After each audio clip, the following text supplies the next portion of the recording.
Like you have the full camera then?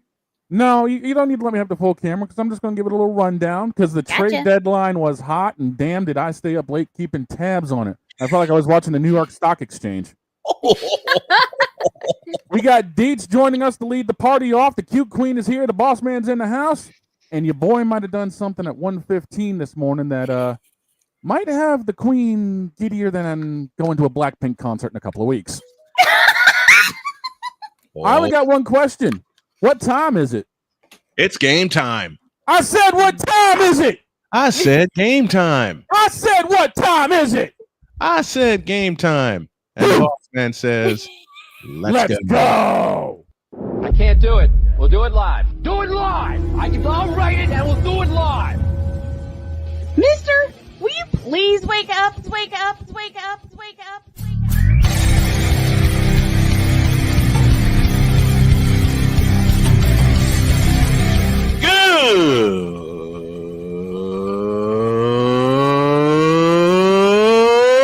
Good morning. Snowman here to all you Brock Purdy and San Francisco 49er haters. Shut up! I gotta thank you, Shane. I mean, whatever happened to the games where breaking 100 points was, I don't know, unusual?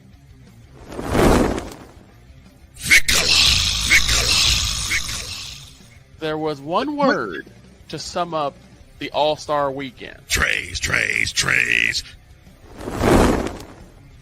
Cause we take this job so serious. Splash Brothers, yes. Ray Allen, replace him with Steve Kerr. Reggie Miller, yeah.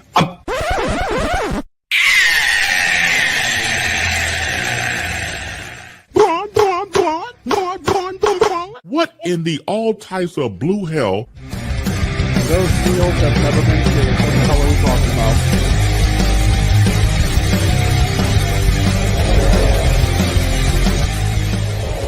Oh yeah! Oh yeah! Let's go. I was editing something, Miss McHugh. Good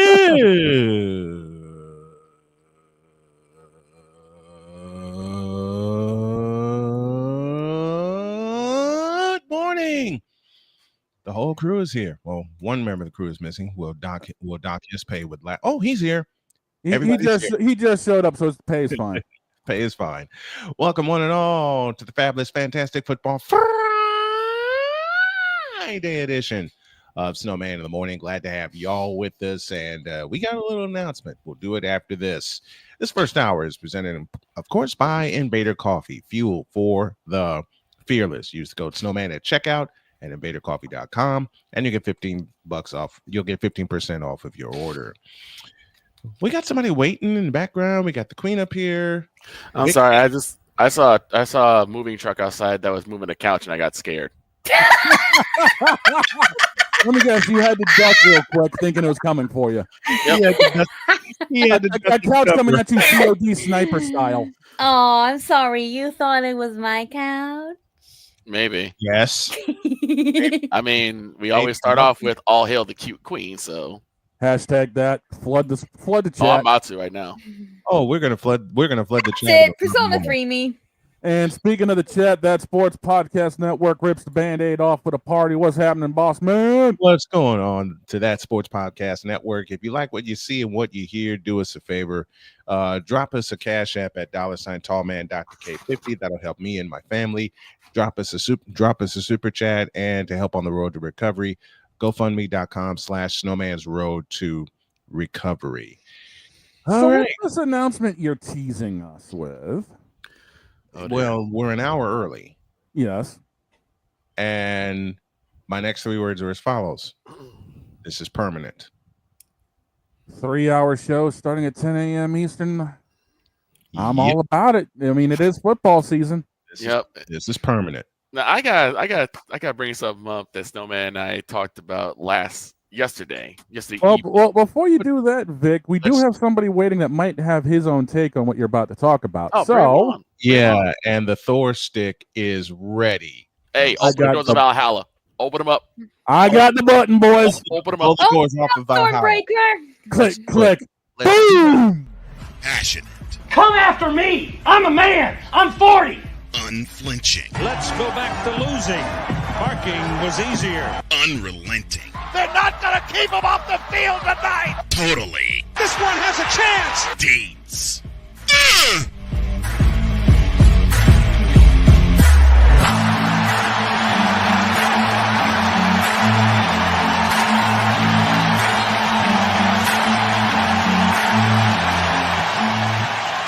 That's not just a murmur, that's a full-blown fibrillation. The doors of Valhalla are blown wide open, and officially this marks season 9 of Totally Dietz'd on Snowman in the Morning, and the man himself, Chris Dietz, is here with us. Good morning, my friend. Good morning, my brother. Let me change that. Happy to have you as always. My brother of the cow. What's going on, everybody? You know, Snowman, watching that intro, it reminded me of something you guys were talking about off stage and something you talked about yesterday. It just makes me realize why Jen needs to meet the mad Professor Cole Johnson. Yes. I may have arranged something like that if Cole decides to stop in today. When he put all of those clips together, the greatest home run call, you got it opens with the greatest press conference of all time with Mike Gundy, and then you get the middle with the Northwestern. Mm-hmm. You can't get better than that. I think the line I find the most funny in that intro is when they say, "Let's go back to losing. Parking was easier." Right. Yes. That was a special request from both Dietz and I, because both of us love Keith Jackson. And I am from Chicago, and I've been a Northwestern fan since 1995. When he debuted that opening, all bets were off, man. Yep. He absolutely nailed it. Because the first thing you see, you see Mike Gundy, and that is not only Chris's favorite line, but mine. Come after me. I'm a man. I'm 40. And on Dietz's 40th birthday, he said, I got to come on. But it's not the scheduled day. It's my 40th birthday. Yep. So we rolled just to hear that line. We rolled. I yelled that on my 40th birthday as well. That you did, man. I have yet to even turn 30, let alone 40. Like I said, I put the bug I'm not yet a hag, ladies and gentlemen. Not yet. Well, like I said, I may have put a bug in the EP here yesterday, and there's a possibility that he might buzz in later. Love it. But here's the the combination's fantastic. This is what I love about, and I've always thrown flowers for Dietz, because whenever I feel like I am completely overwhelmed by the Moronic Republic, I know I have Dietz. He's got my back. I don't see that in the chat, Snowman. Not only that, you got Dietz, you got Ben Sutter, Ben Sutter the third. Who else? King Dog. Yep.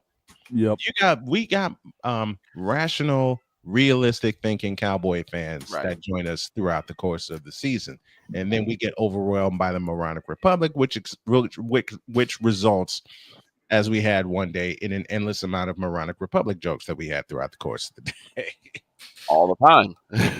All right, let's get down to it. The Big 12 is on the docket this morning while we have Dietz, and Dietz, I'll let you take it from there. Well, we talked last week about these big conferences, and the way to look at them is constant, interesting, and useless. Yep. Yeah. The funny thing about the Big 12, and Jen, I don't know how into college football you are, but what I'm going to say is going to sound like the dumbest comment ever, but be the smartest comment. And it has to do with the Big 12. All right. And it has to do with the constant team in the Big 12. Kansas State is the most consistently inconsistent team in the history of college football. I mean, you're not wrong. No. Like I said, it makes no sense, but it does. It makes no sense, but it makes a ton of sense. It's more inconsistent than he showed Joe's banking policies. Yes. But that's what trying to find a constant team. There's no constant team in this conference because everything changes. I mean, we saw it last week. It changed week to week. Mm-hmm. It did. And but the thing about that makes Kansas State so frustrating is they don't just change season to season, week to week. It's almost quarter to quarter. They will play the first quarter, fantastic, look like the greatest football team you've ever seen. And then the second quarter, look like a JV high school team. They dropped the ball. I agree. I mean, I see no problem with that statement at all.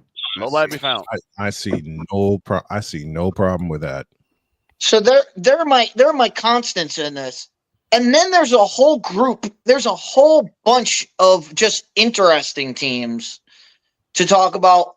And a lot of things, you showed the clip yesterday. I'm one of these people, I like to shout out other programs, especially when we highlight them. Thanks.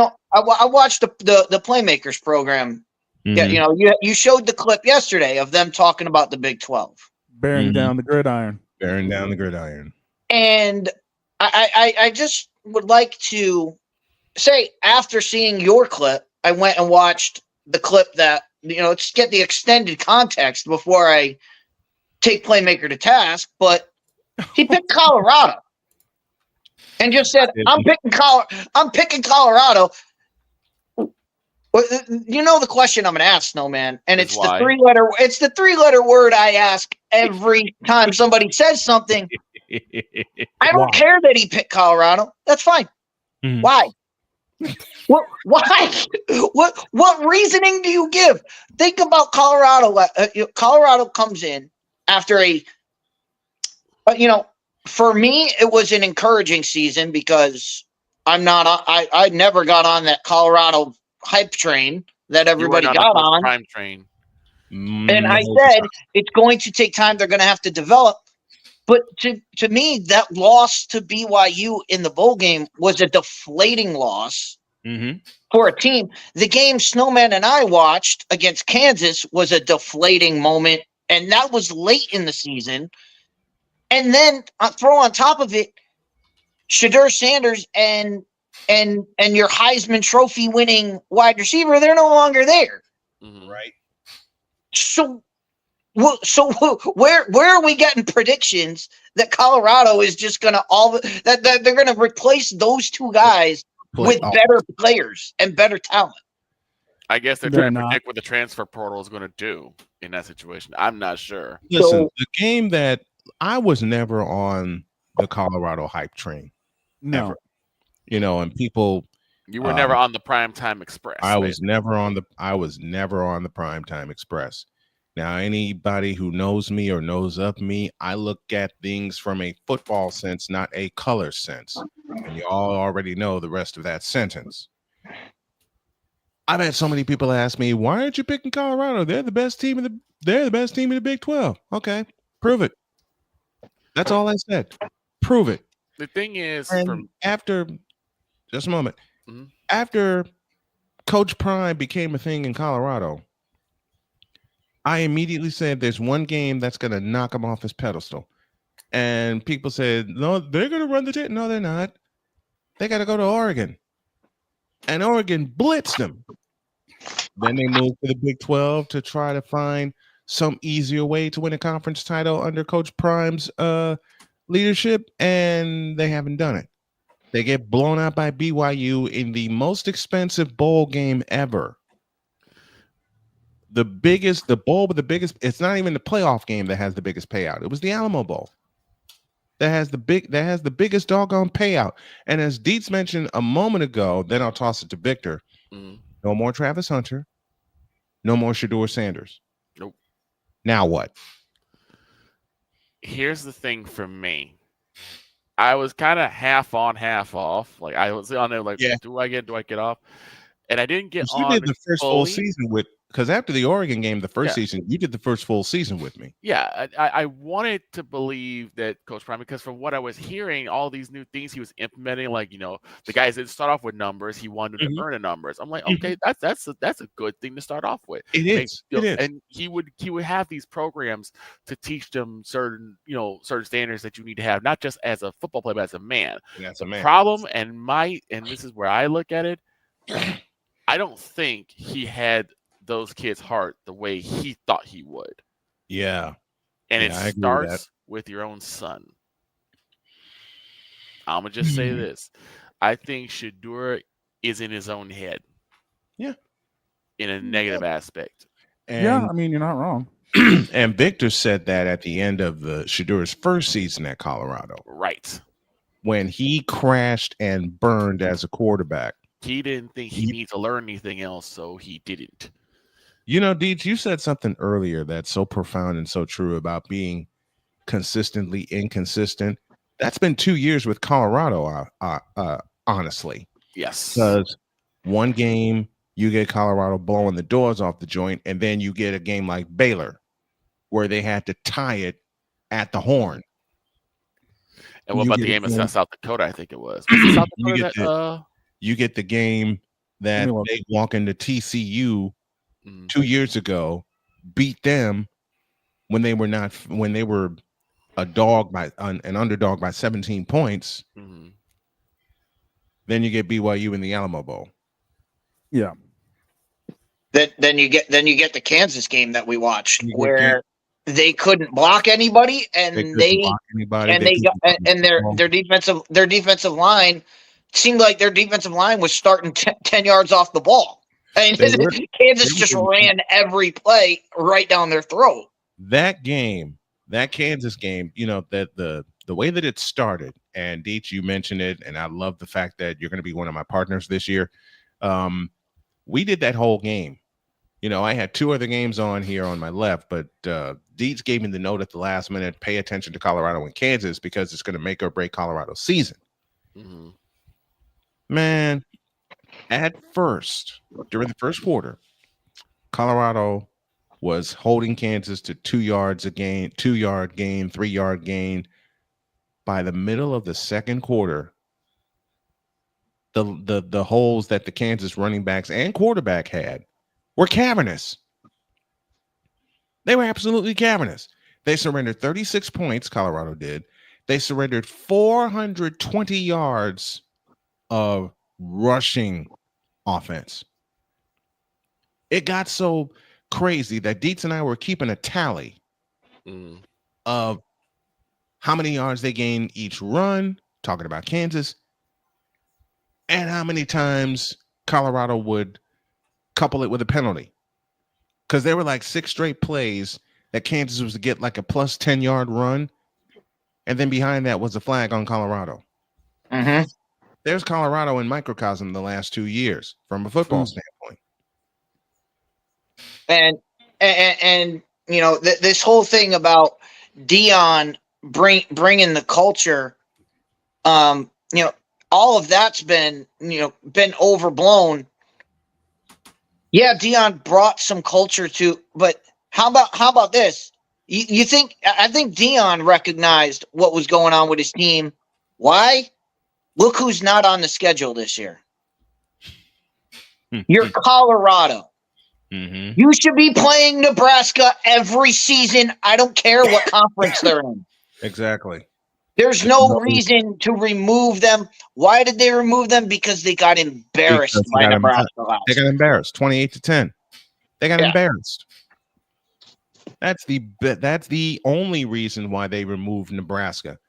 Because when they were both in the Big 8, I looked forward to watching Colorado and Nebraska every year. And then Deion tucks his tail and hides from Nebraska this year because they're not on the schedule. Yeah, and I'm actually looking at their schedule right now, and outside of their season opener with Georgia Tech and then the 2 games BYU TCU, who the hell are they even playing? Oh no, they've got look at the end of the schedule. Look at the end of the schedule, dog. Yeah, Arizona State, Kansas State. Back to back to end the season. They're going to lose both of those. And not to mention Arizona State at home, and then they got to go to Manhattan, where we know what happens at Bill Snyder Stadium. Yes. Some really weird things, man. Listen, Bill Snyder Family Stadium for college football reminds me of the Metrodome for baseball when my White Sox are involved. Stupid things happen there. With that being the final game of the season, you do not want to be going into Manhattan with either thing being true. Kansas State needing to win to go to the Big 12 title, or Colorado needing either one of those scenarios. You don't want to be going to Manhattan, Kansas. Sounds like Snyder's house is more like a Bermuda Triangle for Colorado coming up. Yeah, the Snyder's house, period. It is a Bermuda Triangle. Listen, the ghost of Bill Snyder and Bill Snyder Family Stadium is so much like the Thomas and Mack Center when Jerry Tarkanian was rolling the sidelines, right, for UNLV. It's so much like the old Chicago Stadium. Now, my question, since we're kicking it with Colorado, will they even have a shot at the Big 12 championship going into the end of the season? I don't think so, with the way their schedule lays out. And this goes to one of the teams that I was going to talk about. One of the teams I'm going to talk about that nobody seems to remember, because Arizona State crushed them in the Big 12 championship game, but Iowa State. Remember what I said last year? Matt Campbell has got to make the championship game. He made the championship game. Now he's got a team that has been there. They got their butts kicked, and hopefully that lights a fire under them. They've got a lot of young players. A lot of people sleeping on the Cyclones this year. Oh yeah, because of what happened in that game. I think that's a dangerous team, and of course, Colorado gets them in the middle of their season, and that could be that's going to be a springboard game. It's either going to crush Colorado and springboard. Whoever wins is going to have the field in front of them. Whoever loses that game is going to be fighting from behind. It's going to be dead in the okay. Could this be a statement season then for Iowa State? Yes, I think it's one of those. I think last season was the statement of, hey, we got to a championship. I think they have. If they can repeat that, that's fine. That's fine. But I think last season was the statement. Now it's, can you back it? Can you back it up? Can you keep going? Right. Because, like I said, Matt Campbell had never been to a Big 12 championship. He finally got to one. And we can't just say, all right, you crushed that goal. Now let's move the goalpost. We got to let things play out. But I think this is a year where they are poised to get back there with what they have in front of them. Who is the mystery team this year in the Big 12? A surpriser. According to Dietz.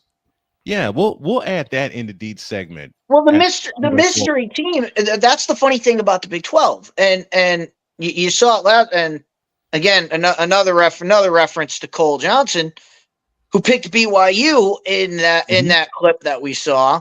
Yep. I wonder if he's redoing the reason BYU is a mystery right now is because their starting quarterback transferred a week ago. Yep.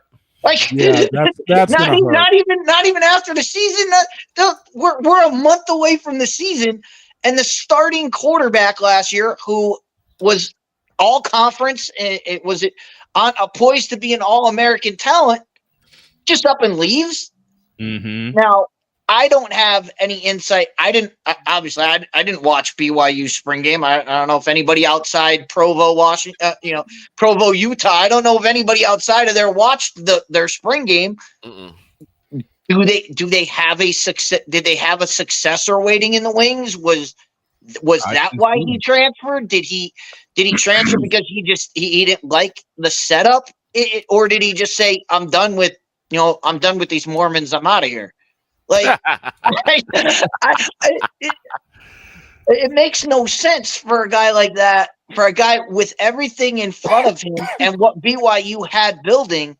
It makes no sense that he left unless there was some kind of a, hey, we're thinking about making a change here, and it's not unprecedented. Go back 3 years ago to the Michigan Wolverines, who had Cade.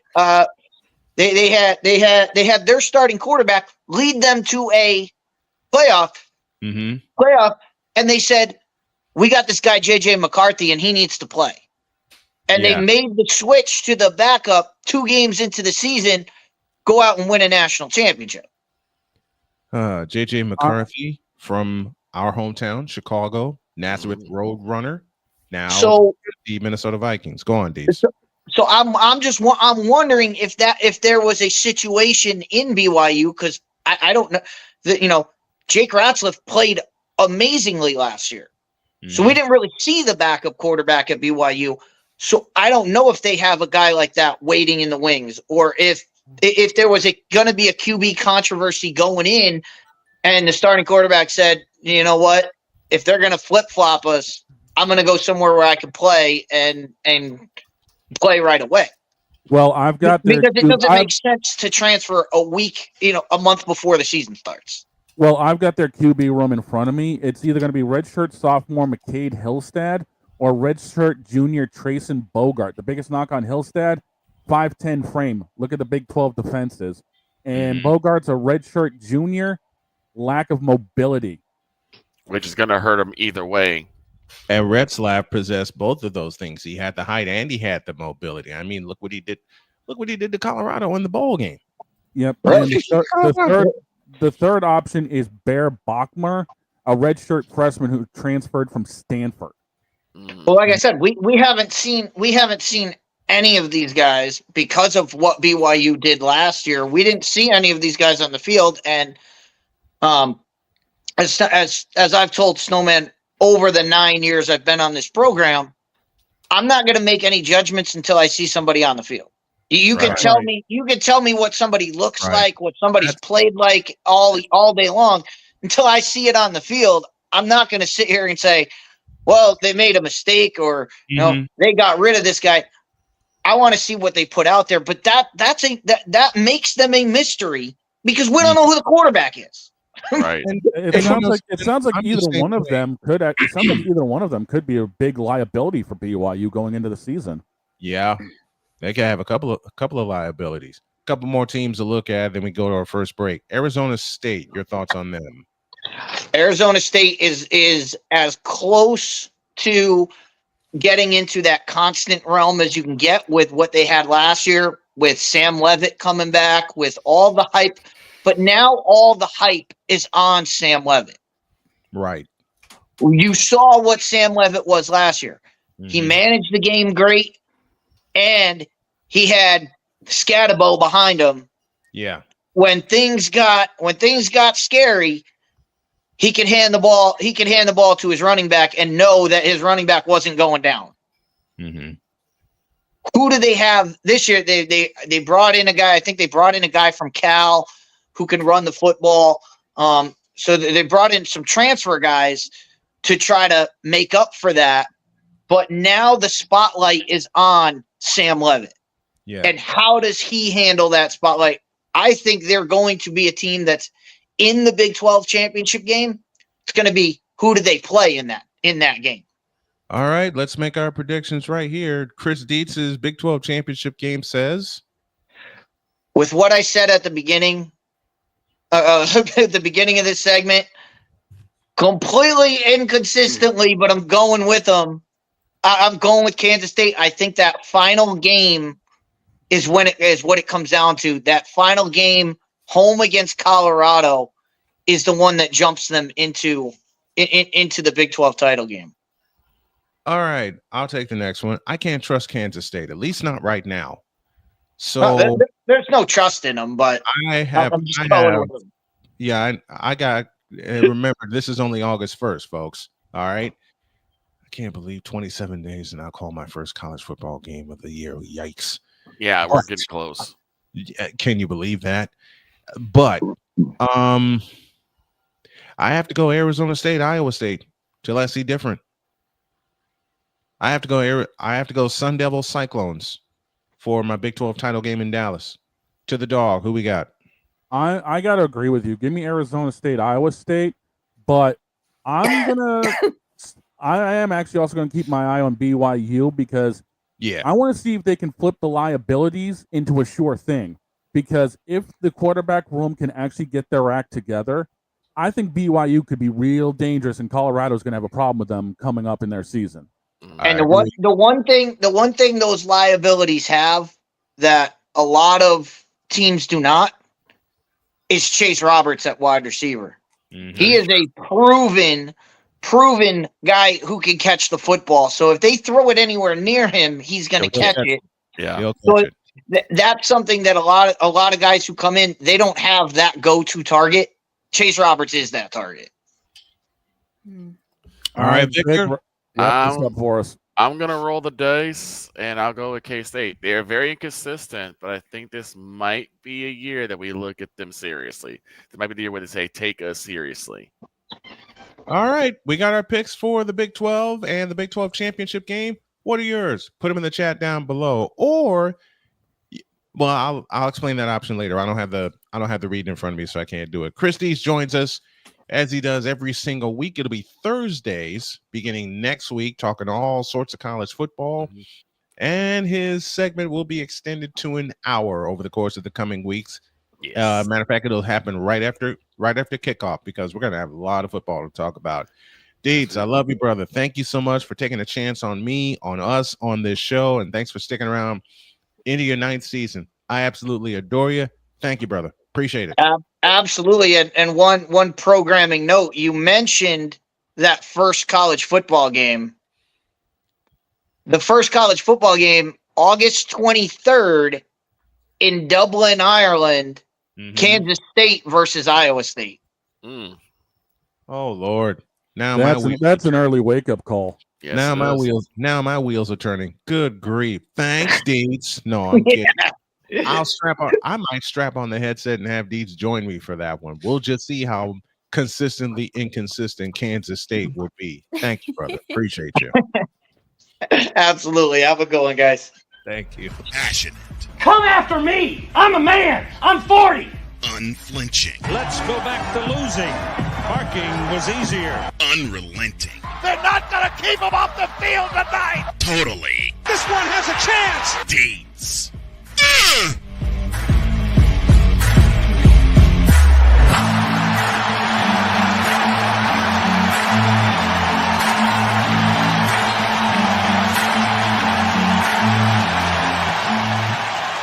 That's not just a murmur, that's a full-blown fibrillation. Oh, hell. Oh, no. You're thinking about doing the Dublin game, aren't you? Oh, hell. He's going to do it, honestly. I'll find out the start time during the break, and I'll get back to you. Oh, hell. So, back in the days. You want to do some trade deadline talk when we get back? I got to bring up a disagreement he and I had. I want to start before we get to the trade deadline talk. Because there was some funny disagreement. Let's kick a little hodgepodge for the second half hour. All right. Hell. We're back in 3 minutes, everybody. Stick around. This is Snowman in the Morning. Join Ryan McCarthy. I became a Jets fan because Kermit the Frog was my favorite Muppet because he was green. And the Jets wore green. That's how I became a Jets fan. And Dustin Henry. ESPN is cashing all in on let's pay a few personalities and we'll just kind of fill in the gaps. As they walk you through all of the world of sports from their perspective. The Albany Empire, it's a literal circus. No credentials required. Where, Ryan, say the tag. Where you don't need a press pass to talk sports. Every Monday at 8 p.m. Eastern, 7 p.m. Central. On YouTube and where you can find all podcasts. Hey, Eagles fan. Join my man Cool McCain and a host of others as they break down every single game, every single week in an objective manner, and also from a fan's perspective as well. Remember, this cast feels just like you. Nobody likes you And you don't care. Fly, Eagles, fly. Eagles Elite Podcast. Every Wednesday at 8:30 p.m. Eastern on YouTube and other podcast outlets.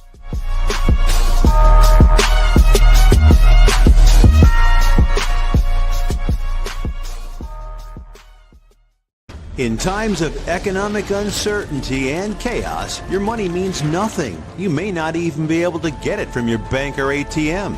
And the money you do have in the stock market will go down and down and down. It's happened during every economic cycle, and it will happen again. What you can bank on is gold and silver. Gold and silver have been a reliable and trusted form of currency for thousands of years. Gold and silver have never been worth zero, and typically gold holds its value and sometimes grows during economic turmoil. Call the Gold Hotline now and learn how to protect your money and your assets with gold and silver. And learn how to set up a new IRA or roll over your current one into a gold-backed IRA. Protect your money from the next market crash with gold and silver. Call now for your free gold guide. 'Cause we take this job so serious. Splash Brothers, yes. Ray Allen, replace him with Steve Kerr. Reggie Miller, yeah.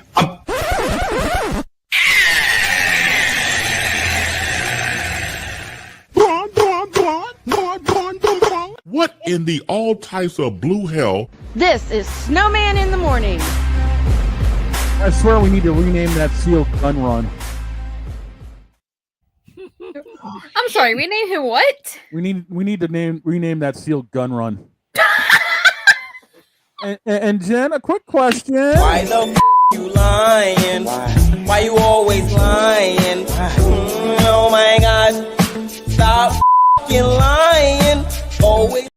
I'm not lying. I'm not cute. Yes, you are. Yes, you are. No, I'm not. Yes, you are. Nope. Oh, George will love it. Nope. Liar. I'm not lying. Is anyone believing the fact that Jen is not cute? Bishop? Hell no. To the no, no, no. Hell to the no. Hell to the no. To the no, no, no. That's a lie. She's absolutely cute. Anyway. Now, before you go into that discussion that you and the boss man had, I kind of teased at the start that I might have done a thing at like 1:15 this morning because I couldn't sleep. Is this what I think it is? Well, the last couple of weeks, you guys may not know this, but I've actually been working through a head cold, and a nasty one at that. I've been dumping Sudafed and Tylenol into my system like there's no tomorrow. And that's so hasn't helped. There have been nights where I haven't slept. Last night was another exception. I literally fell asleep at like 5:30 this morning, and my alarm got me up at 8 because I had to get some shopping in and get the show linked up. And because you're the dog and you operate that way. And because of the fact that with the renovations, I'm not going to be on air for however long it takes, so I really can't miss any days. That's fair enough. But I kind of did a thing at 1:15 that's going to be changing some of the ways I stream on Twitch on my days off. Courtesy of the cute little queen over Not cute. Over here. Your boy actually ended up picking up a 2D VTuber model. Yay! So once we get the kinks figured out and kind of get the bugs sorted and everything else, there's going to be a debut because the dawn is coming to life. Hell yeah! He's gonna take down V Shoujo. That's already. My whole group is gonna be the V Shoujo killer. Oh my god! No. You know who's going to be the V Shoujo killer? My ass. It's already killed. All we're gonna do is grab the shovels and bury it. I'm bringing a Tahoe around for that. It's doing well cooked. It's more cooked than a steak at Gordon Ramsay's place. At least that's good. More, a V Shoujo steak is terrible. It's more. The quote Jim Ross tougher than a $2 steak. Right. All right. So what's this conversation you're alluding to there, Vic? It's more cooked than Shedeur Sanders trying to play quarterback for the Cleveland team. Hey, hasn't even stepped onto the field yet. And why are we making those? It's more cooked it's more cooked than Caleb Williams trying to play quarterback and throw for 4,000 yards for the Chicago. Well, you know that's not happening because the line is in front of him. Why? Hey, yo, Don. Because they have risked, blown up, yeeted away their entire future for DJ Moore. And then they backed up the Brinks truck and ran everything over in Chicago for Caleb Williams. All right. So here's what happened. Bleeping Williams. All right, Jen. So what do you need me? What do you need me for now? So here's what happened. Hear that? I hear you. I hear you. Oh, I hear it. Well, like I said during the opening, I picked up my 2 bottles of Voltage. I'm already most of the way through one of them. Is adorable. Listen, I'm good. I got homemade sweet tea right here. I've already blown through my 2. I've already blown through my 2 Hawaiian Let's Monsters. just say there's a reason my friends call me the Pepsi Queen. All hail the cute Pepsi Queen. There I'm you not go. cute. Yes, you are. Yes. Anyway, so yesterday, which gives old Snowman an idea. Through one of my favorite YouTubers in terms of football, Tom Grassi. Oh, love Tom Grassi. Something came out and it got me to thinking.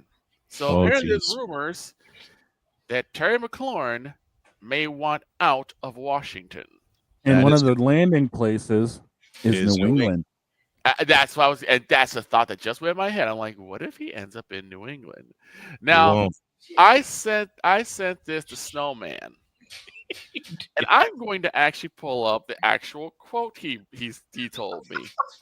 Okay. I'm getting outed. Oh Lord. So we out each other all the time. What the are you talking about? I said so. Scary Terry could be leaving the Redskins. Yes. First thing out of Snowman's mouth. Line 1, Kyle Shanahan and John Lynn. I play pot of greed. Dude, all 60 of your cards are pot of greed. What the hell you on? I was like, I activate the card, pot of greed.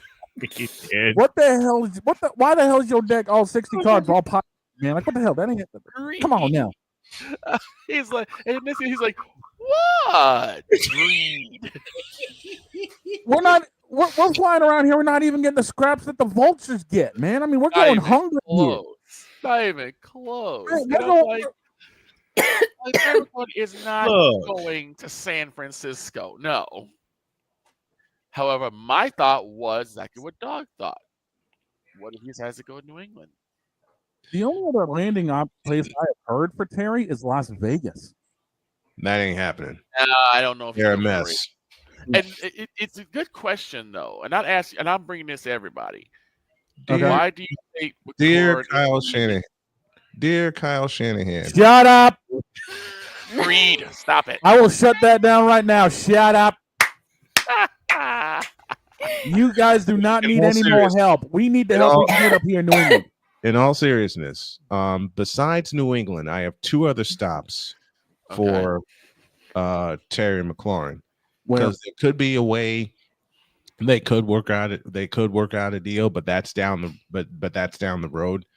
Aside of New England, 2 other good landing spots. Mm-hmm. One is Detroit. Well, that might be a bit of a stretch. Mm-hmm. Because they already have. It depends on what Washington wants for them. True. They're also pretty set on receiver cores. Yeah, their wide receiver room's pretty loaded. And I can't believe I'm going to say this. You've said that enough this lifetime. Go ahead. Yeah, I've said that enough over the course of 50 years. What's the other option? Dallas. I don't know about that. As much as I would love that, we just got George Pickens. So you're already kind of wondering. This is me totally being Victor. This is me totally being silly. Mm-hmm. All right, this is me totally being silly. The Patriots are. Let me just say this: the Patriots look like the best landing spot. Odds on favor. Yes. McLaurin in New England would give Drake May that number 1 receiver, and that's what I was thinking. Like, I think he'd be number 2 behind Diggs. No, McLaurin would be number 1. McLaurin would be number 1 because you got to go with the hotter hand, and right now, there's no one scarier than Scary Terry. And true. you gotta look at the fact that McLaurin's coming off of an appearance in the NFC Championship game. Correct. Yeah, I mean, he does have the heat behind him. Yeah. Okay. Now, this is me totally being silly. It's Friday. What do we expect? Yeah, it's a potluck Friday. What the hell? You tell George Pickens, hit the road, Jack. Don't you come back no more. Honestly, I wouldn't be averse to that. Now, okay, so if Pickens ends up leaving, where does he go? All right, let's play the domino Cleveland. game. You really think Pickens would end up going to that dumpster fire? Why not? Why not? They have Deshaun Why not? Watson. They got Deshaun Watson. They got Shedeur Sanders. They don't really have a receiver core anyway. You just took the thought out. The problem is if Pickens ends up going to Cleveland, they're going to end up sinking into the Ohio River. Look, they're already in there. Whoa, time. Dog, correct your sentence. They're already in the Ohio River. The Cleveland Browns is crash out central. The new head coach of the Cleveland Browns, Antonio Clown. There's your crash out leader. He did not say crash out central. It is. Yes, crash out central. There's your mic drop for the day. Cleveland is crash out primed. Crash out. Deshaun Watson, Jameis Winston, even though Jameis Winston had a pretty decent season. Deshaun Watson, even though he's not going to see the field this year. I mean, heck, even Myles Garrett was trying to get out mid-season. Myles Garrett was trying to get the hell out of there 2 years ago. And he ain't been successful. It's a black hole in Cleveland right now.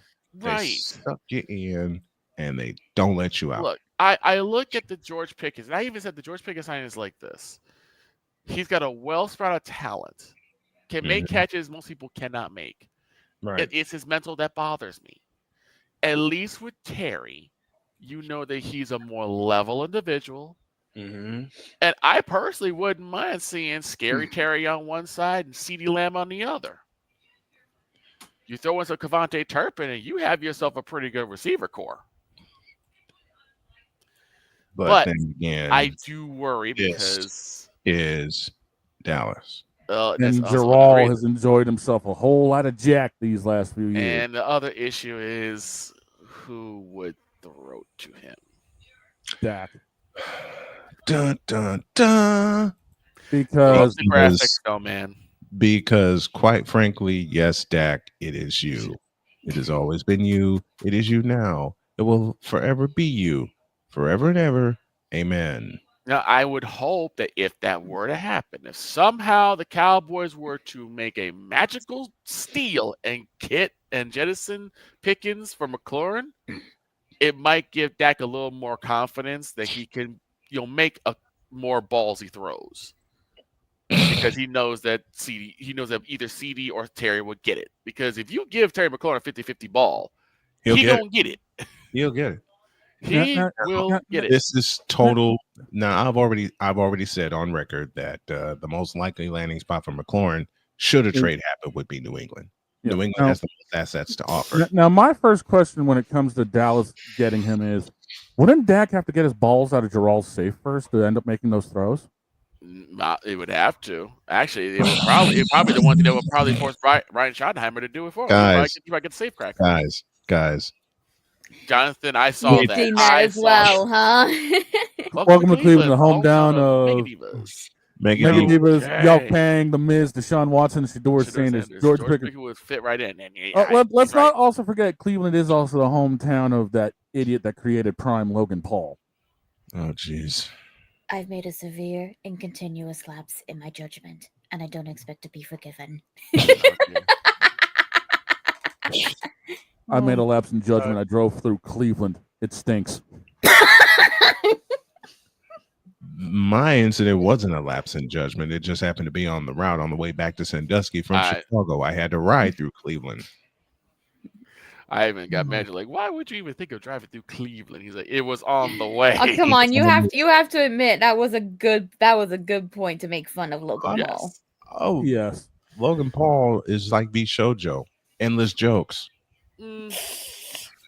Yes and no. Logan Paul is just a clown. Wrestling itself, I don't think is that bad. I think that's probably something he needs to really invest in because he absolutely loves the business. You could tell he does. Yeah.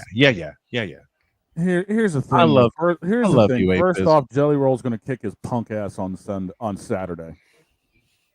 I love you, Apizzle. And I love Jelly Roll too.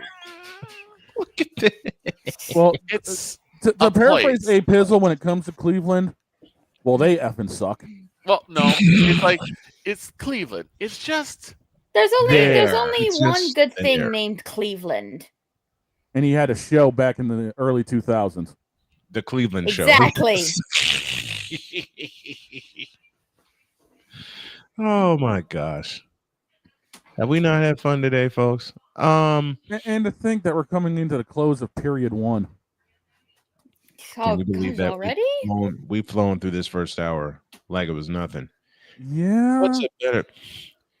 Okay, now Drake May throwing the McLaurin is actually likely. Jaden Daniels throwing the McLaurin was fun to watch. Yeah, because Jaden wasn't afraid to make those throws. This is a total greed statement. I do not expect this. I'm looking in this camera and I'm saying it out loud. I do not expect this to happen. Man, your deck has been outlawed. You cannot play 60 pots of greeds. But just for the record, and just for S's and G's, imagine Purdy throwing to him. That ain't no dream. That's a nightmare. Why do you say that? You know good and got well why I say that. And yes, Pizzle, they got rid of King of the Hill for that, but King of the Hill returns this month on Hulu. Isn't King of the Hill like coming back though? On Hulu, yes. Fresh episodes start actually in a couple of days. And I cannot wait. I'm going to binge the absolute S out of that. I might have to drag the theme out for that. Hey Don. Yes. While you're on Hulu, do me a favor and watch Ruby. No.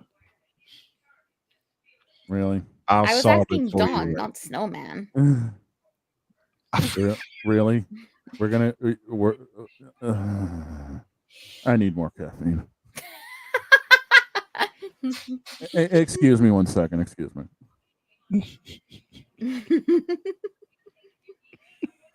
Jug. Okay, about that. Jug. Couch. Jug!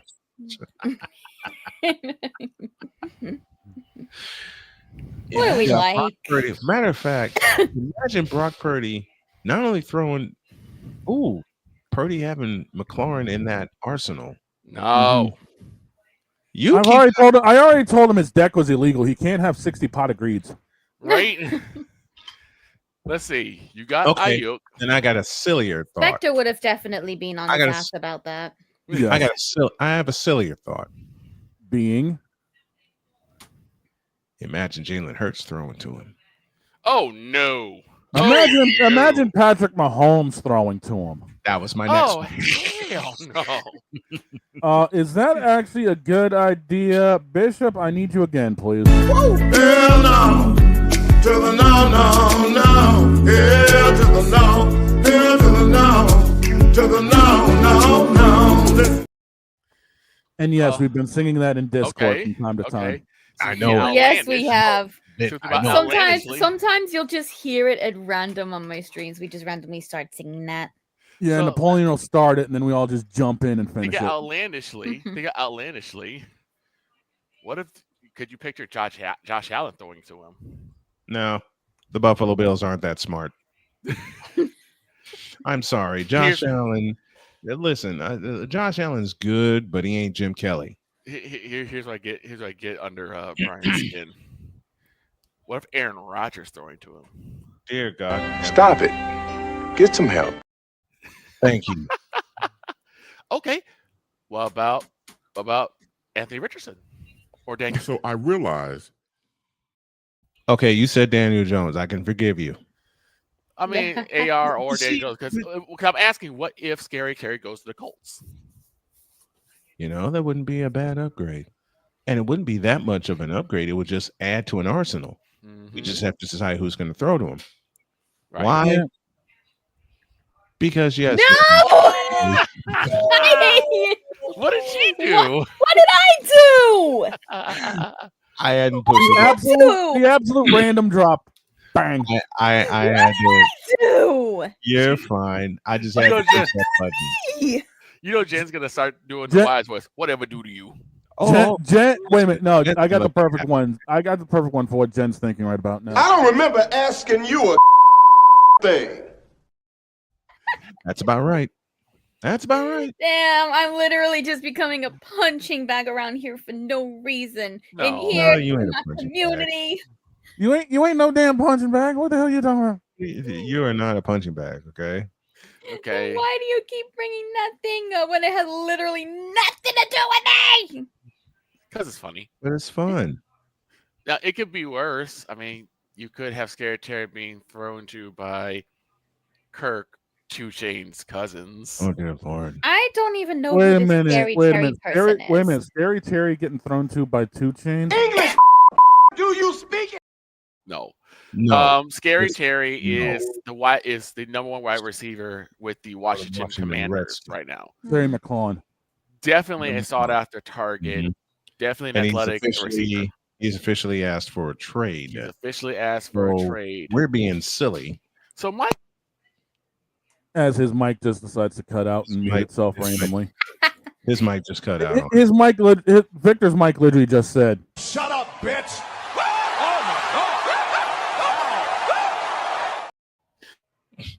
Hey, yeah, pretty much. I'm using your mic went so dead on you, dude. I know my new mic for some reason is very weak at the jack. So if I even go anywhere near it, it'll pop out. Oh boy, that's a problem. So I've had mics like that. Yeah, I've had stuff like that happen to me. Yeah, I hate more than once. But and you know, Kirk, unlike 2 Vic, Chainz cousins, and for me, it happened on the air in the midst of a play-by-play call. Yes, 3 times. Wait a minute. Scary Terry getting thrown to by 2 Chainz? You fool! Right? Exactly. It could be worse. He could be thrown to by Justin Fields. You fired. Anyone think that's a good idea? No, it's not a good idea.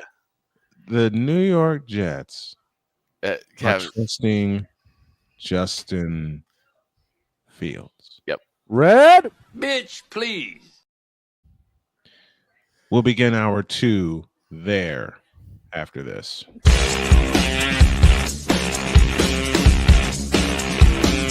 This is Snowman in the Morning.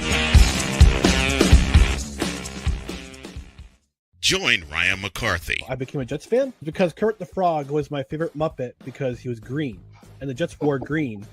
That's how I became a Jets fan.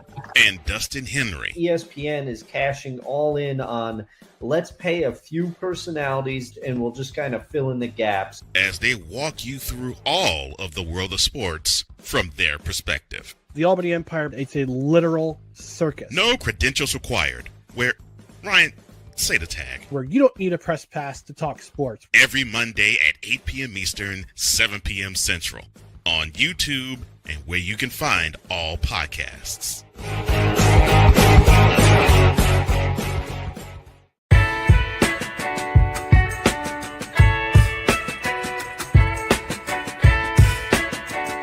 The thing is, until you can erase 3 Februaries, shut up.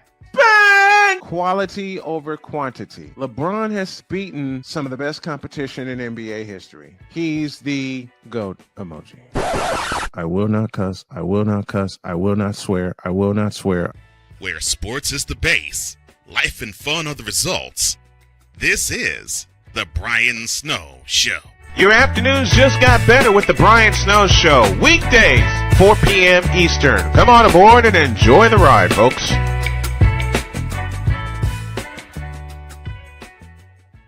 We were always hippies at heart, I guess, and that was one way that we showed it before we became full-time RVers. And we were definitely living small and minimally. What made us decide to go with Battleborn was everyone from their top leadership team down to their service department helped us so much the whole way through. Our relationship with Battleborn is so much more than business. And me and Dennis love to jam together. We've played together multiple times, and that's been an awesome transition. Be able to learn so much more about the business, also just make some awesome friends. Sports bettors, listen up. Your favorite sportsbook, BetUS.com, is back and in our 30th year of action. With live in-game betting, incredible odds with daily odds boosters, props and parlays, fast payouts, and exceptional one-to-one customer service, we got it all. And when you sign up today and use the code SNOWMAN, you will get a 125% deposit match on your deposit. Log on to betus.com or call 800-792-3887. That's 800-79-BET-US. BetUS.com, where the game begins.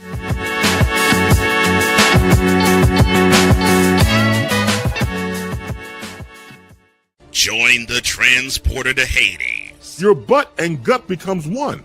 Join the reformer of hooker whores. This is my daughter, Placenta Booty Johnson. Join the bronze claw. Whenever you are in distress, take off your baseball cap and throw it in the air. Join your very own superhero of broadcasting, Chris Bass. So whatever color crayon they get, they palm it and do 2 circles, and that translates to, I can beat up black people. As he takes you through the week's paces in Baseline. Live every Saturday at 8 a.m. Eastern, 7 a.m. Central, Pacific Time Zone people, just stay asleep when this is on live and just catch the recording. Oh, I'm sorry. Exclusively on the Chris Bass YouTube channel.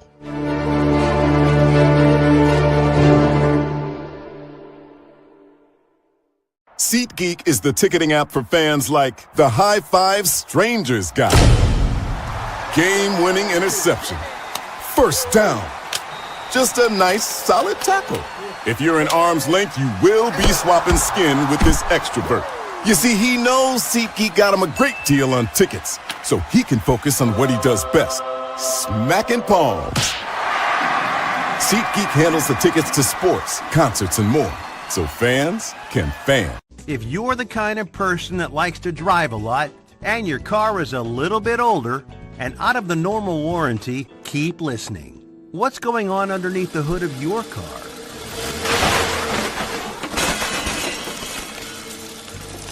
If your car is out of warranty, you're at risk of expensive repair bills. Now, for a couple of dollars a day, you can get an extended protection plan for your car. Hey, you love your car, so why not give it a little extra care? And make sure if something goes wrong, your bank account is safe. Literally, for a couple of dollars a day, you can give yourself peace of mind that you purchased a top-tier vehicle repair coverage plan. Call the Auto Protection Network right now and ask how you could save an additional $500 on your policy. Call 877-845-0463. Call now. Mister, how do you operate this Twitter thing or this Instagram thing or whatever the heck? You're supposed to know all this stuff.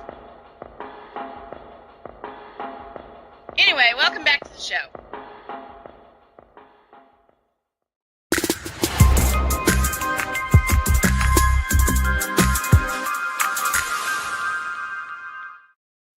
So apparently there's a fight going on in the chat. Hi, I'm Elvis Presley, and I read audiobooks. You can't do it like me. I'm Baird A. Jones, and I read audiobooks. Honestly, I would not be against I would not be against audiobook read by Elvis Presley. That'd be funny. You need like an updated version of that, I think, for your break screen.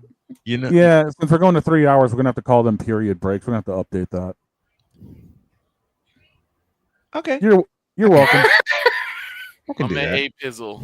What's going on, man? What's up, Now there's some news that hit the dog's desk during the break. Oh, breaking news. Well, not exactly breaking news, more of a relationship about to go south of the border for winter. Oh. And I think I know what it is. Let's hear Micah Parsons' relationship with the Dallas Cowboys has deteriorated to the point where he is considering a trade request or even a declaration that he is, quote unquote, severing his relationship with the team. The two sides are not currently in contact. Honestly, I don't care anymore. There's that musing. Well, here's the thing. If Micah Parsons does get his trade request answered, here's the thing. This could actually speculate the whole thing of, well, you guys may actually end up also now being a landing spot for Scary Terry. It could be, but here's my thing. It's like both of these two are so insufferable at this point. I don't care anymore. Gerald Jones is an idiot. I already told you what I think about him, but Micah Parsons isn't that much better because for all his vaunted genius and his ability on the defense side of the ball, what else has he really contributed? Not a dang on thing. Not okay, Victor. How do I always say it? Nothing. And it's got to the point Parsons is Micah Parsons ain't all that. And it's got to the point where even availability is not an ability of his anymore. Wait a minute. Micah Parsons isn't all that. Does that mean he's mid? I'll tell you the exact game. And Victor, I hate making this joke, but you already seen it. I'll tell you the exact game where he became mid. Week 5, 2023. Yep, week 5, 23 against. And he was neutralized. And neutralized. A side note with the chat blowing up, there's this too. No. I agree, Napoleon. No. Don't listen to that fake news. No. It is very true. No. Maury Povich called. He said that was a lie. Exactly. I'm not adorable. Very adorable. You know what? Extremely adorable. He's like, no. I'm telling you guys, she's I like, say that lie with that smile, ma'am. I'm not smiling. Yes, you are. Yes, you are. It's literally just the default on the model. I'm looking at your face. You're smiling. You have a 2-foot smile on your face. You're about to laugh. Too, I believe the Mathematician put it best. Now that's some bull. Mm-hmm. Thank you. And the anger veins don't help you. That just makes you even look even cuter. So, I told Jody that. Pardon to quit being so damn greedy, man. I told you your deck is illegal. You cannot have 60 cards that are all pot of greed. Greed. But it's not illegal. It's still greed. It's 5 letters, one word. Greed. But it's a thought. It's not greed. It's a thought. Put that thought a greedy thought. You can bury that thought next to V Shoujo, okay? Quit it. Oh, don't have me do that, please. Bury that thought next to V Shoujo and Jimmy Hoffa. See, she's sitting here just pouting and getting angry, and she's still cute. What does that tell you? No. Yes. No. Yes. I tell that to my daughters. No. Yes. I tell that. Yes. Will you two quit it, or I'll make you both go stand in neutral corners. Okay. But here's the thing. Like I said, could now. Here's the thing. If I believe game set match. I hate it here. I hate it here. Oh, you're fine. You'll be fine. Relax. Go ahead. He makes a very now. Pizzle makes a valid point. Now, and even Dog said it, if they decide to jettison Parsons, you still have you have a pretty decent secondary. You have a couple of linebackers you got from the draft. You plug them in and tell Parsons bye bye, and try your hand at getting McLaurin. Yes, wouldn't be a bad idea. Because then what you Ford tells you tell him what Robert Ford tells every Houston home run ball. See you later. And how do you put a snowman? Hit the road, Jack. Don't come back. Hit the road, Jack. Don't you come back no more. And honestly, you then have Devontae Turpin be the Devin Hester of the Dallas Cowboys. Here's the thing. If you're a Dallas, you do like what this guy does, the deep fried mustard. Deep fried chicken fried mustard. Here we go again. It's deep fried chicken mustard. Deep fried chicken fried air fried mustard. Oh, we got the triple play. Oof. It's healthy and unhealthy at the same time. A triple play that will not just end the inning, end the game. No, honestly, if McLaurin goes anywhere, I would be okay with him going to either New England or Indianapolis. Those would be 2 great spots. The smart money is going to be New England making the play because, again, we need all the help we can get. And they have the space. They have we do. They do. They do have the space. Pizzle, you are wrong for this. That's disgusting. That's just wrong. I don't care who you are. That's just wrong. Profiling. And profiling is wrong. That's booty. Scary Terry is a monster from Rick and Morty in episode 2, the Inception episode. Yeah. I mean, you got a point. There's no lie in that statement. None. There's no lie to be found there. Oh, see, Did now y'all see what I put? Did y'all see what I put in the chat? I saw it. Parsons coached by Salah. Quit being greedy. It's a thought. Bosa already has a part. Get rid of that thought. No. Look, Parsons. Look, Bosa already has a party. We wouldn't know. Listen. Micah Parsons on that 49er team wouldn't see the field. And I have a 2-word reason why, and it ain't Nick Bosa. It's Fred Warner. Right. Will you leave some meat on the bones for the rest of us? We're starving like Marvin over here. Care. It's like Troy. Troy doesn't care either. It's like Michael Jordan. Michael wants to kill you. Michael wants to bury you. He does. Are you listening? No, James Harden, are you listening? No, they're not. Who's the latest one? Joel Embiid, are you listening? They're not. Because who actually got... Oh, doggone it. Excuse me 1 minute, please. This moment of bronze sexual stupidity is brought to you by Hooked on Bronix. When you start talking like an idiotic bronze sexual, Hooked on Bronix can set you right. Call 1-800-YO-KANG.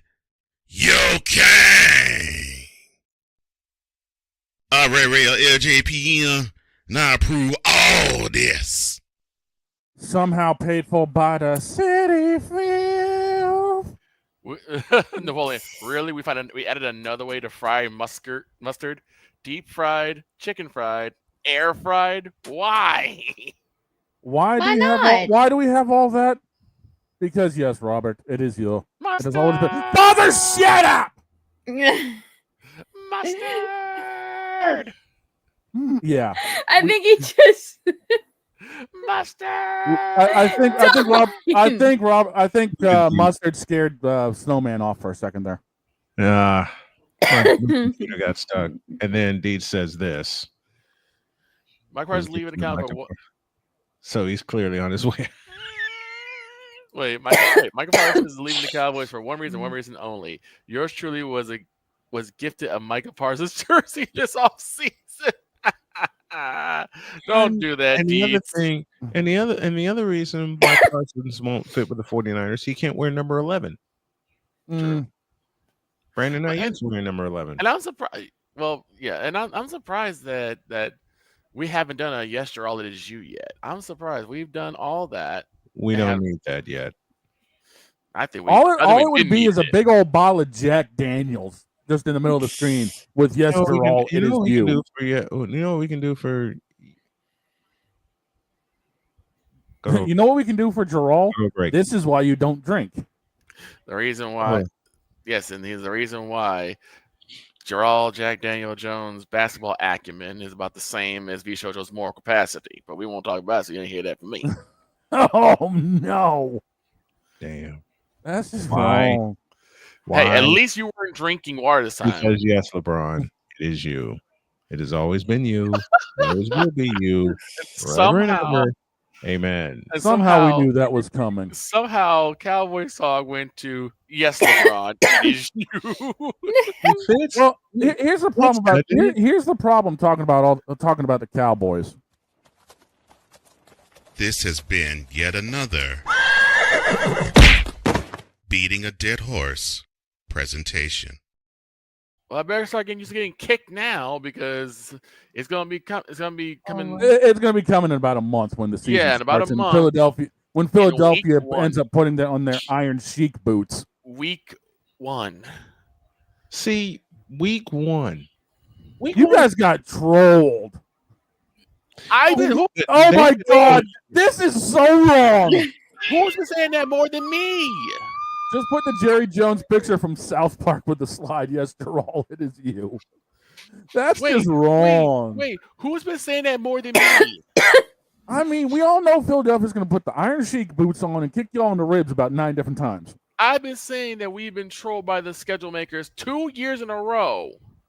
I mean, I swear Roger Goodell and the owner of the Jets have been playing the same copy of Madden and have a shared account. It was like, oh, no, it's not. It's fine. It's fine. My you-know-what. No, it's not fine. They look at each other and like, we can randomize this schedule, right? Yeah. Hit it. And they turn the sliders all the way up.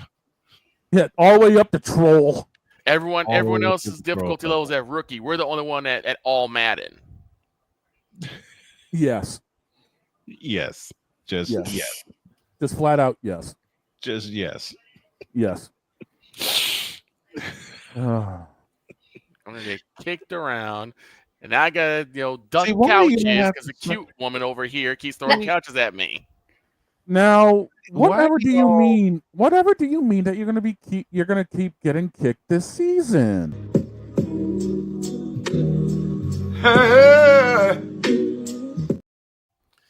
Just remember, you guys jettisoned Brad Marchand, and he won a cup somewhere else.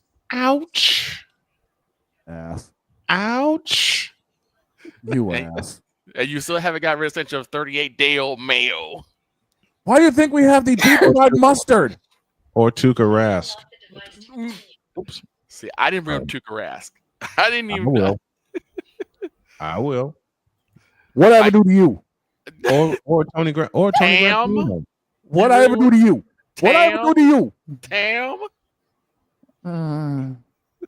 Or. And I can't say anything about the Red Sox because the Red Sox are. Listen, the Red Sox have won 3 World Series. Okay. I really want to believe in the Red Sox this year. I really, really do. I don't. Yeah, well, this weekend's going to solve that problem. Yeah, unfortunately, Houston's playing us. Yeah, I really want to believe in the Red Sox this year. Houston's pretty pissed off. Yeah, and Boston didn't exactly make all that many big moves during the trade deadline, but we'll talk about that next hour. Gotcha. I just want, after Chiefs versus Lions and Chiefs versus Ravens, the NFL needs a banger of an opener. They ain't getting it. Banger of an opener. This is like Undertaker facing Zach Gallen, okay?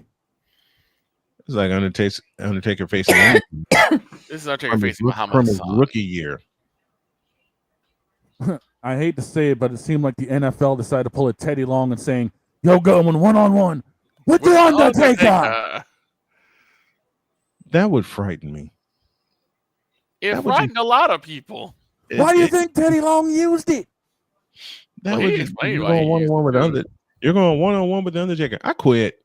I remember sometimes we were making like jokes about that because there was a compilation of him saying that, and I said, "What if Teddy Long was a principal? What if Teddy Long was a school principal?" I quit. He just called little Timmy I'm and Timmy. transferring. Now you know you haven't been doing your homework and you're failing English, so you know what that means. Yeah, I got detention. No, that means you go one-on-one with the Undertaker. With the Undertaker. Do you know how confused that child would be? Like, wait, what? If that child was smart, he'd be saying, "Oh hell no!" Right. It's like big showcasing Hornswoggle. Yeah, exactly. And if that child was watching Snowman in the morning, he'd start singing "Hell No." That's true. Hit it, That's Shane. Very true. Hit it, Shane. Anyone really wanted to go one-on-one with the Undertaker for the third time, Bishop? Hell no. To the no, no, no. Hell to the no. Hell to the no. To the no, no, no. I'll give you one person who actually stood up to the challenge of facing the Undertaker, and I think it helped his popularity in the back, and that's the Miz.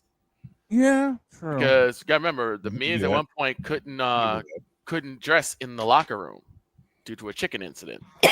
Thank you very much, Wrestlers Court, for that one. Yep. And then he ended up having a match with the Undertaker. Undertaker respected that so much that he said, "Look, I'll handle it. Don't worry about it." Well, remember though, Undertaker ran Wrestlers Court. Yes, he did. So Miz kind of got his comeuppance. Taker put him over and said, "All right, you served your penalty. You're good." And what's funny is that the only real sentence for Wrestlers Court was just, "You got to buy Taker a bottle of Jack." That's it. Yeah, pretty much. That works. Right. How big of a bottle do you want? Your penalty for me even being here, bottle of Jack. Right. I can do that. And then Taker took it to the rest of the BSK crew and said, "Hey, we're drinking tonight, boys." Oh my God, the BSK crew. If my penance to you is a bottle of Jack, how big of a bottle do you want? And what's funny is like I'll find it tonight. And it's kind of funny because now we're kind of making a wrestling thing out of this. But you know what's funny? A lot of people have proclaimed that there was this supposed war between BSK and the Clique, and it never was. No, they all got along, man. They all partied together. Yeah. They did. Yeah, they did. I was like, oh. And to think the BSK crew had two of the big Samoans in there, man. Yoko and Quiche. Mm-hmm. Yoko and Quiche. Yep. I miss Yokozuna and Rikishi. We all do. I miss both of them, Yokozuna and Rikishi. Yokozuna made you really believe he was afraid of caskets. You want an Undertaker reference? This is the undefeated Undertaker going against unknown but most watched Roman Reigns at WrestleMania. We all know how that ended. Yeah, very true. Ooh. Very true. Oof. But with all this Cowboys talk, you know why they're in such a pain? Oh no! Because yes, it is. Yes. Oh my God! Yes. Yes. That face, though, my God! Yes. I've never seen Don so happy. That's perfect. I'm just gonna say this, Snowman. I love you, but I freaking hate you for that. Where's the button when I need it? That's a big old beep you. No, Snowman. I'm gonna get it after the show. Snowman, praise dance. Praise dance. Praise dance. Praise dance. I got you. Hang on a second here. Hang on a second here. Hit it. Hang on a second here. Where'd it go? Damn it. They moved everything in here again. Blame Father O'Shaughnessy. Oh, that explains everything. I got it. Damn it, Father. You had to put it here.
I'm the one doing the stank leg right about now.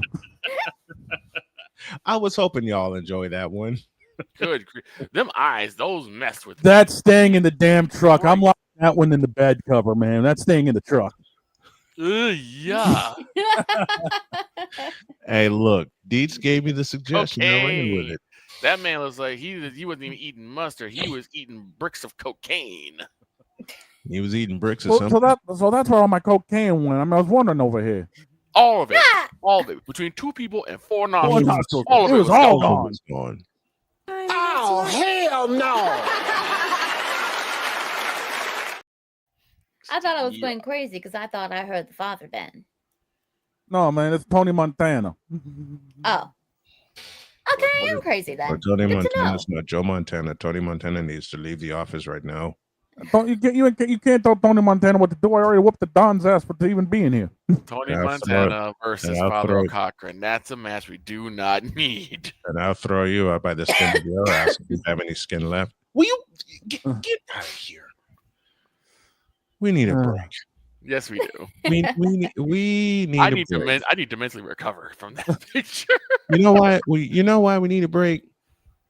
Because you ass glutes. I'm not even the cause of this. Listen, there's a 2-word phrase I couple with that. It's called cuteness overload. Back in a minute. Back in 3. This is Snowman in the Morning. The Big Ten. You can say you're not impressed. You can say you're not happy. You can say all these things, but no, whatever the case may be, the Buckeyes are on top of the football world. And it's just where it is. The SEC. This proves to you how tough and how stout the SEC is. You can't take off games. I don't care if the team is unranked. You cannot take off games. This is proof right here. Big 12. Mike Gundy, show me something. I picked you last year, okay? The ACC. Start with the biggest name first. Chapel Bill now. It's no longer called Chapel Hill. It's called Chapel Bill because Bill Belichick is now the head coach of the North Carolina Tar Heels. The CLP rankings, do away with that. Right. Do away with it. Bring down the gridiron on the Playmakers Blog Network YouTube channel and where you can find podcasts. Whether it's news, the largest egg producer finds bird flu in chickens at a Texas plant, weather, devastating tornadoes rip through the heart of the United States, inspiration, a breast cancer survivor completed the journey of chemotherapy and now begins a future one of matrimony or sports. Michael Jordan is shown on a photo with Diddy. LeBron James has a video extolling the virtues of a Diddy party. This has been yet another beating a dead horse presentation. We got you covered. BS3 Network, in association with Comey Media Incorporated, proudly present The Morning Shift with Cole Johnson. Live every weekday at 8 a.m. Eastern, 7 a.m. Central.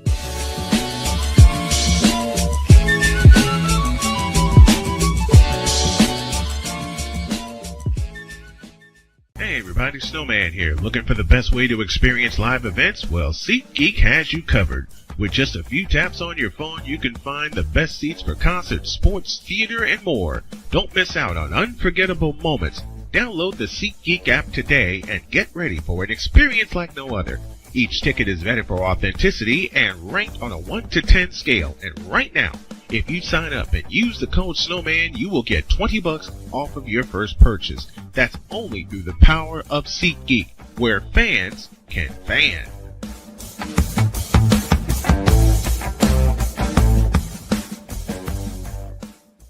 Cause we take this job so serious. Hi, I'm Verde Jones, and I read audiobooks. What in the all types of blue hell? This is Snowman in the Morning. You make me wonder sometimes. Excuse me? I said you make me wonder sometimes. Verde Jones. We have to look. I told y'all where that came It from. was Verde Jones thing again. It's like 31 Verde Jones. 31 after the hour. The new episode of Roots and Branches Adoption Stories is about to drop here in about 15 minutes because I forgot to put it together, and I'm going to be putting it together while I'm hosting this show. So just keep your eyes out. That's video and audio. You can catch the audio version on Spotify.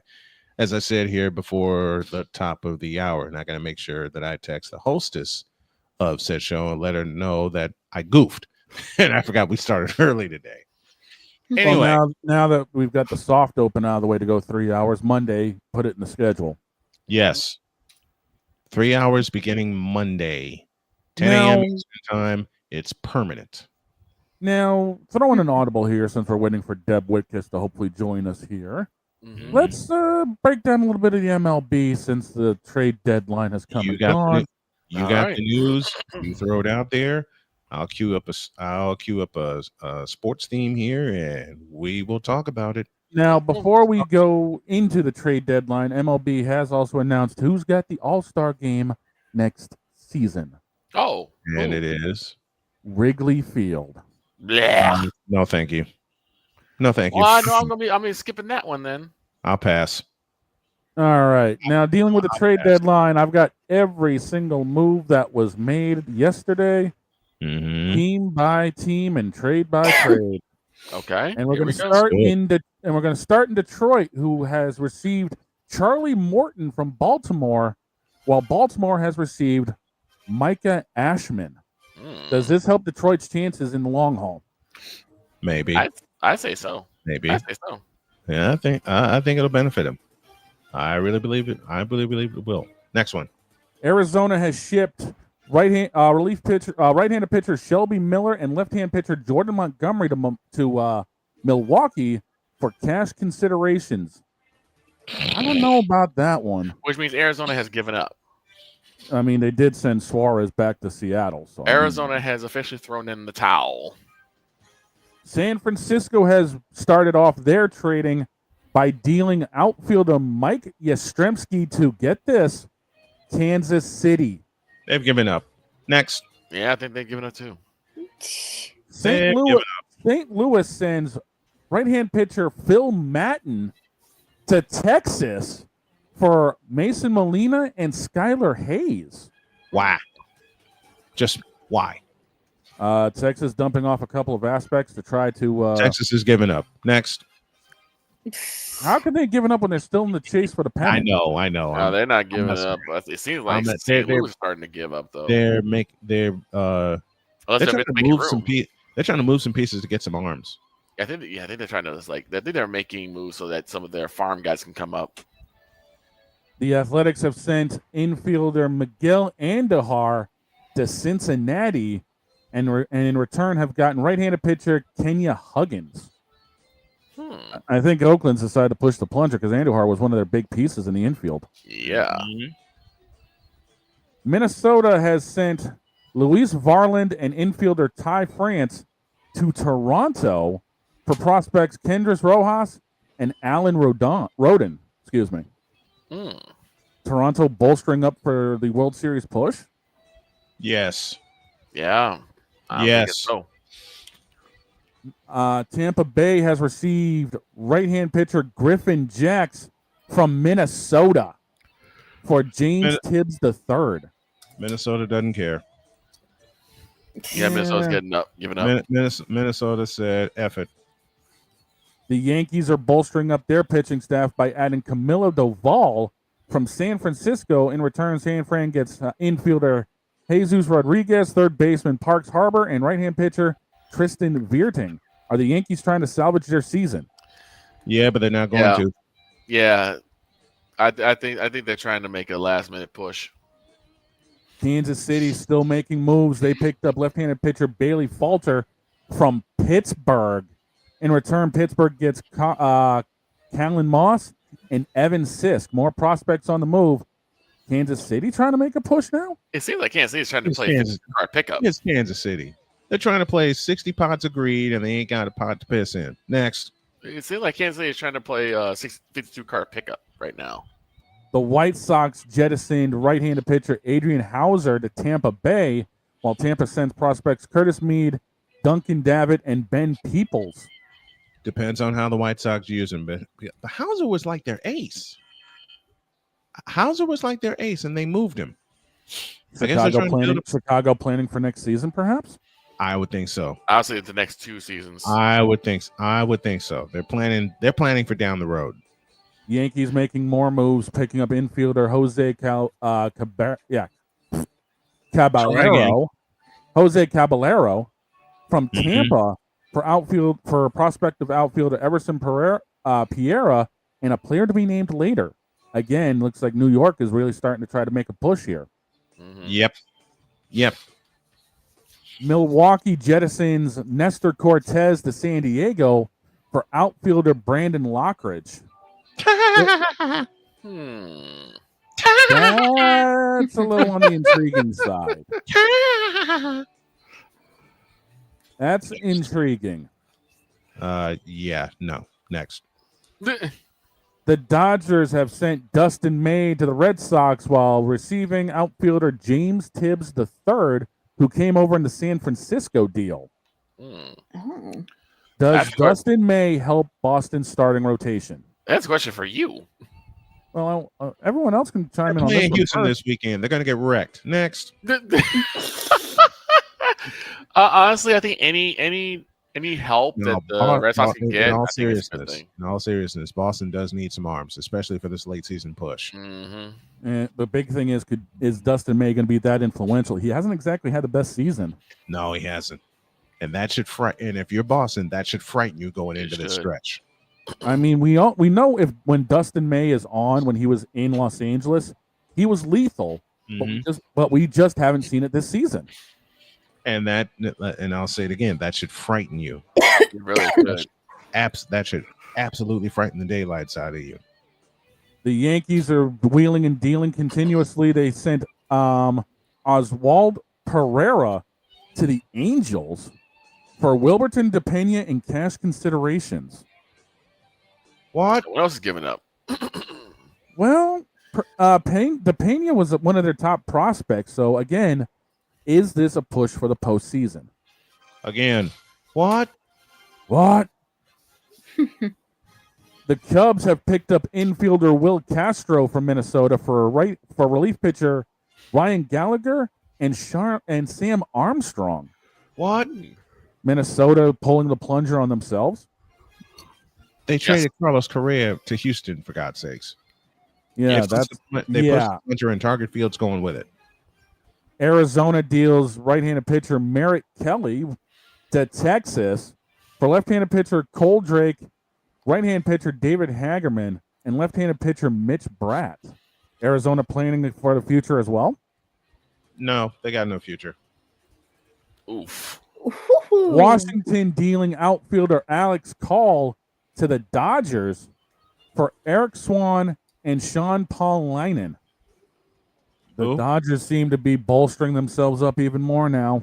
Yeah. Are they going to be dangerous going into September?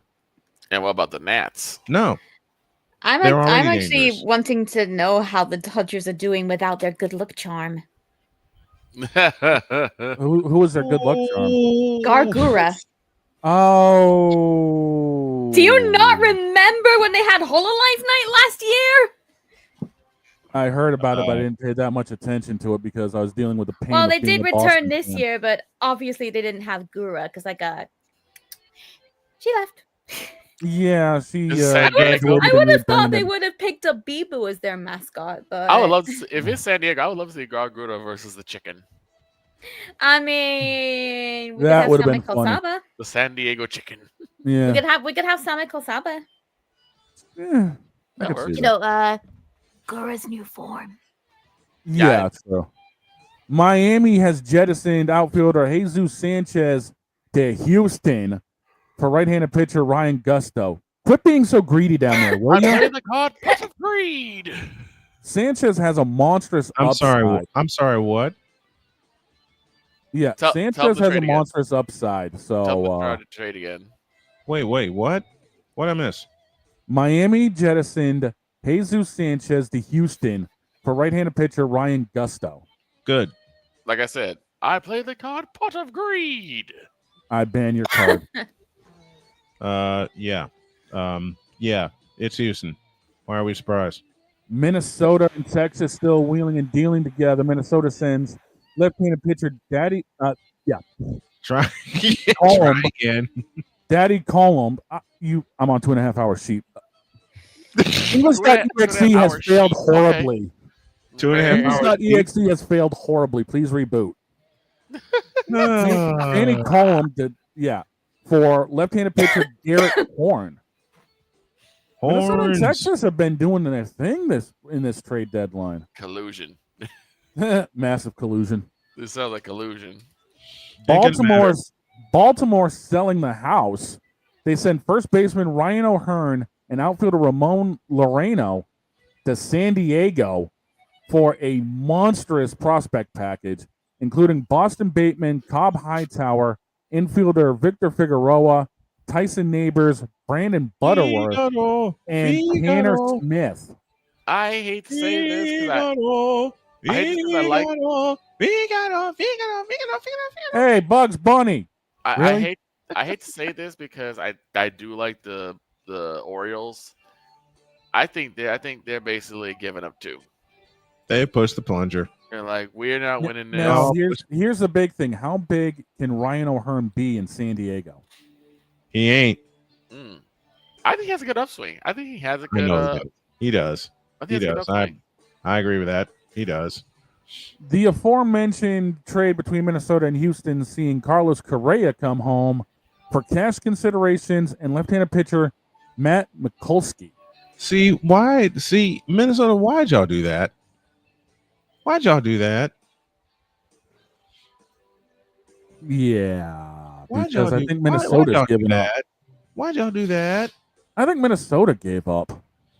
I know they gave up. It's Minnesota. The Yankees bolstering their if they gave up on Kirk wait a minute, that's 2 Chainz Cousins. Forget. Yeah, forget about it. Colorado has pushed the plunger on their season because they sent Jake Bird to the Yankees for Rock Riggio and Ben Shields. Jake Boyd. Good old Boyd. The bird is the word. Bird. I said the bird is the word. Don't have me play that song. Okay, Peter Griffin. Don't have me play that song. Baltimore has officially pushed the plunger because they have sent Cedric Mullins to the Mets.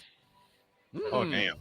For right-handed pitcher Ramon Gomez, right-handed pitcher Anthony Nunez, and right-handed pitcher Chandler Marsh. Dietz sends his thank you.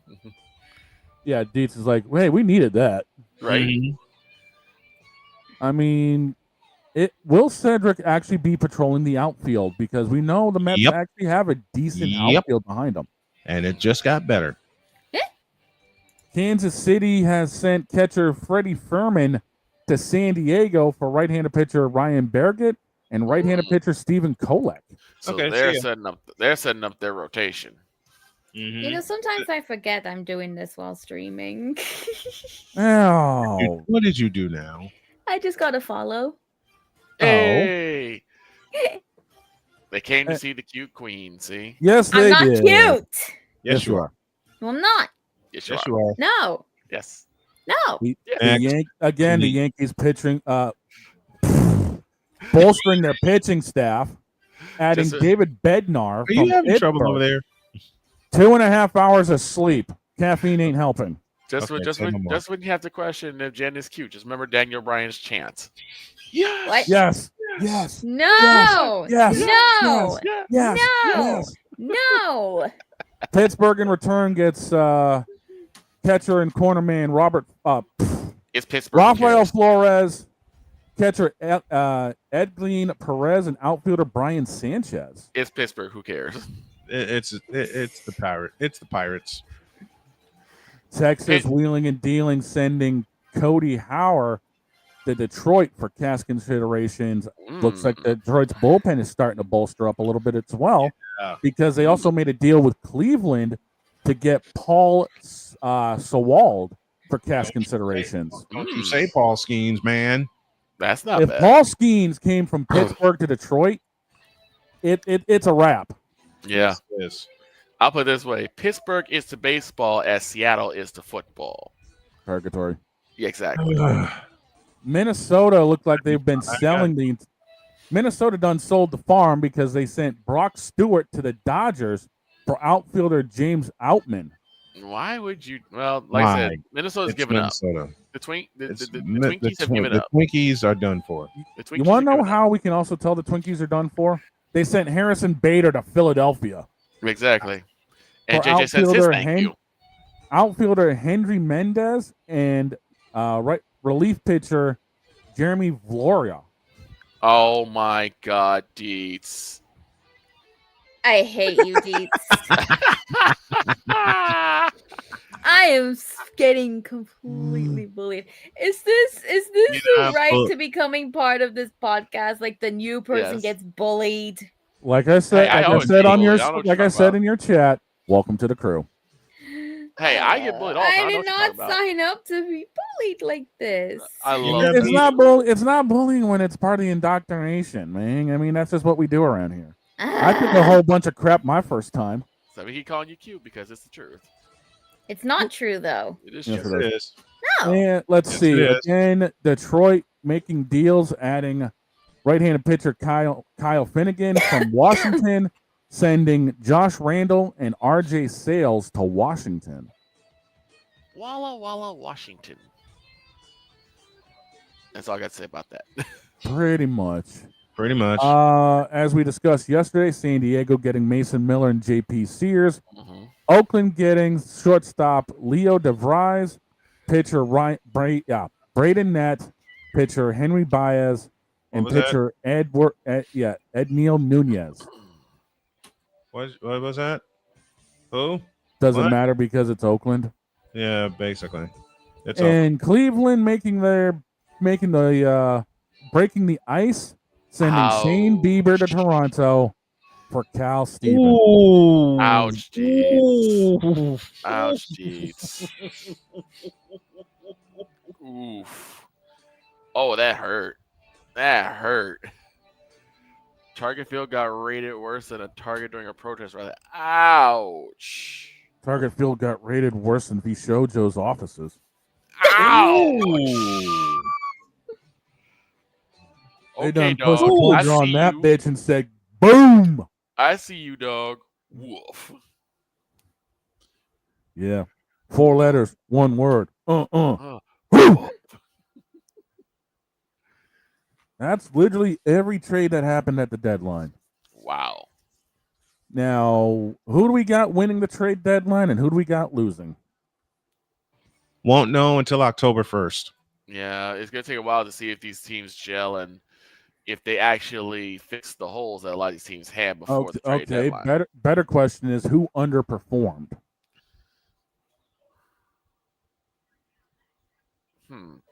Still won't know until October 1st. I'm going to say Arizona. Well, they did sell the house. Same with Minnesota. But honestly, I'm going to be a homer, but it's probably going to be it's the truth. Boston underwhelmed in this trade deadline. Only adding 2 pieces, one of them being Dustin May, when we've had issues with offense and issues with relievers. Yeah. We could have done a whole lot more, but yet again, all we really did was add Dustin May. So you just added like some depth, but didn't add anything towards the bats or in terms of pitching. Yeah, we added somebody that can go 6 or 7 if he's on it in his day, but nothing behind that and nothing for the offense, really. I'm not liking that.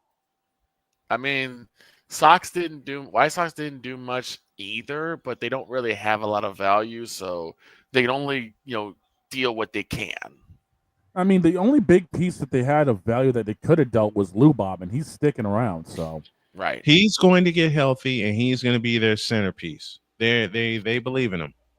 They absolutely believe in him. So they're going to keep that. They're going to keep it the way that it is. Mm-hmm. For right now and for the foreseeable future. All right, we got another break. Wait, no, we don't. We don't have another break. You know what? I haven't heard from Deb. Hold on a minute. Live research here, folks. Okay. While we're doing that, the Dallas Wings face the Indiana Fever tonight. Which means Snowman's got a date with the microphone tonight. Which means you've got a double header if you plan on doing Houston, Boston. Yep, I've got a dual call tonight. You know what? While we're waiting on Deb, Vic, yes. roll the update. Sure. Yeah, there you go. Sure, let's go ahead and get the update started, ladies and gentlemen. It is time for the Snowman SeatGeek Scoreboard Cutie Queen update. Hey, I'll roll with that. I'll roll with that. I've got the starting pitchers lined up. Vic, run down the scores from yesterday because there wasn't that many of them. There was only 3. The first one is the Yankees beating the Rays 7-4. The Braves, in a really high-scoring game, take down the Reds 12-1, which is more than what 12-11. Excuse me. And then after that, the Mariners blank the Rangers 6-0, which is why the Rangers are dealing with the Twins. Exactly. Today, the games go this way. At 11:40 a.m., you have the Cincinnati Reds taking on the Atlanta Braves again. Who's on the bump? We got the 4-7 Bryce Elder versus the 8-8 Brady Singer. And remember, everybody, tomorrow night's game is going to be played at Bristol Motor Speedway. The lovable losers. The Chicago Cubs are hosting the Baltimore Orioles at Wrigley Field at 1:20 p.m. Who's on the hill?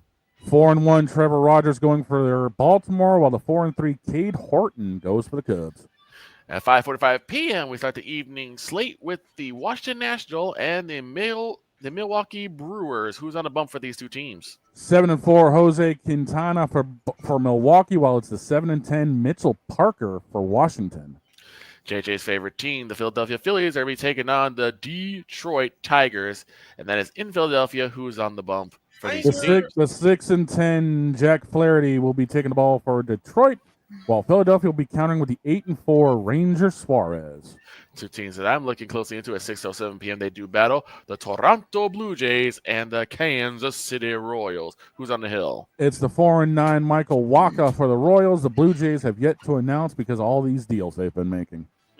At 6:10 p.m., we have the Who Gives a Blank game of the day with the Cleveland Guardians and the Minnesota Twinkies. Who's on the hill? 10-5 Joe Ryan for Minnesota. The 6-4 Gavin Williams going for the dumpster fire that is the Guardians. The Dogs' favorite team, the Boston Red Sox, are taking on the Houston Astros. I believe someone will be looking into that game. Who's on the hill at 6:10 p.m.? The 9-5 Hunter Brown versus the 1-0 Cooper Criswell. The Dietz crew, the New York Mets, hosting the Giants at 6:10 p.m. And that is in New York. The 9-5 Robbie Ray being countered by the 7-4 David Peterson. The Big Apple Yankees do battle at 6:10 p.m. as they go down to Miami, take on the Fish, the Miami Marlins on the hill. The 11-7 Carlos Rodon versus the 5-2 Jansen Junk. The Dodgers go down to Florida, take on them Tampa Bay Rays. Who's on the hill for these two at 6:35 p.m.? The first ballot Hall of Famer Clayton Kershaw at 4-2 for Los Angeles. Shane Baz will be countering before the Rays at 8-7. The second of the Who Gives a Blank game of the day is at 7:10 p.m., and that is the Colorado Rockies versus the Pittsburgh Pirates. Who's on the hill? The 5-9 Andrew Henney going for the Pirates, and the 4-10 Antonio Senzantala going for the Colorado Rockies. The Windy City White Sox go to California to take on the Angels. Who's on the hill for those two teams? With all the dealings the White Sox have been doing, they have not announced their starter yet, but Los Angeles will be throwing the 2-6 Tyler Anderson. The Red Boys of St. Louis, the Cardinals, at 8:40 p.m. will be going to San Diego to take on the Chickens. I mean the San Diego Padres. Who's on the hill?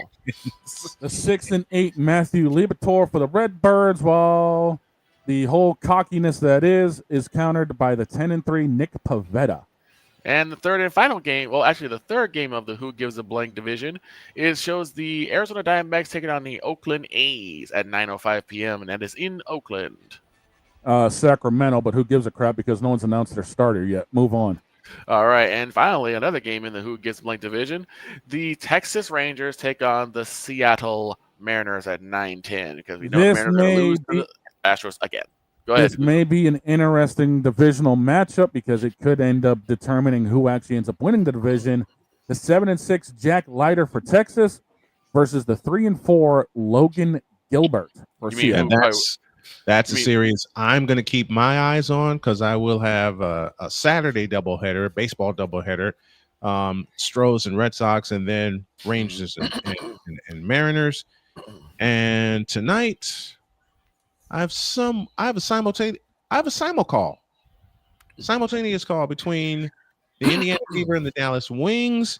They will start 20 minutes after the Boston Red Sox and the Houston Astros get started. Now, I haven't done a commercial pack yet for the third hour, but Deb has just confirmed. We will wait for her to pop in. So we're going to take about 3 minutes, and when y'all get back, Deb Whitcas. And let me go ahead and close this out then. That will be the team. That'll be the division of who loses to the Astros. Anyway, those are your scores. Those are your matchups, and that has been your Snowman SeatGeek scoreboard Cutie Queen update. Thank you by SeatGeek, where fans can fan. We're back in 3. Don't forget to use code Snowman for. This is Snowman in the Morning. The Big Ten. You can say you're not impressed. You can say you're not happy. You can say all these things, but no, whatever the case may be, the Buckeyes are on top of the football world. And it's just where it is. The SEC. This proves to you how tough and how stout the SEC is. You can't take off games. I don't care if the team is unranked. You cannot take off games. This is proof right here. Big 12. Mike Gundy, show me something. I picked you last year, okay? The ACC. Start with the biggest name first. Chapel Bill now. It's no longer called Chapel Hill. It's called Chapel Bill because Bill Belichick is now the head coach of the North Carolina Tar Heels. The CLP rankings, do away with that. Right. Do away with it. Bring down the gridiron on the Playmakers Blog Network YouTube channel and where you can find podcasts. Whether it's news, the largest egg producer finds bird flu in chickens at a Texas plant, weather, devastating tornadoes rip through the heart of the United States, inspiration, a breast cancer survivor completed the journey of chemotherapy and now begins a future one of matrimony or sports. Michael Jordan is shown on a photo with Diddy. LeBron James has a video extolling the virtues of a Diddy party. This has been yet another beating a dead horse presentation. We got you covered. BS3 Network, in association with Comey Media Incorporated, proudly present The Morning Shift with Cole Johnson. Live every weekday at 8 a.m. Eastern, 7 a.m. Central.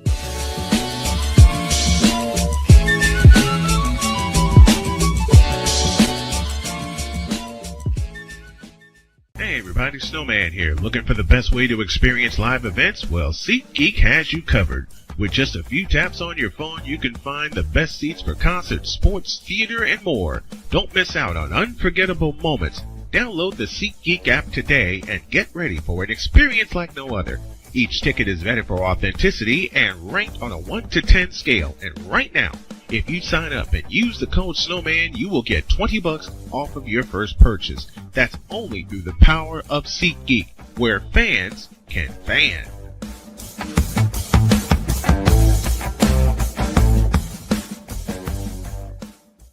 Cause we take this job so serious.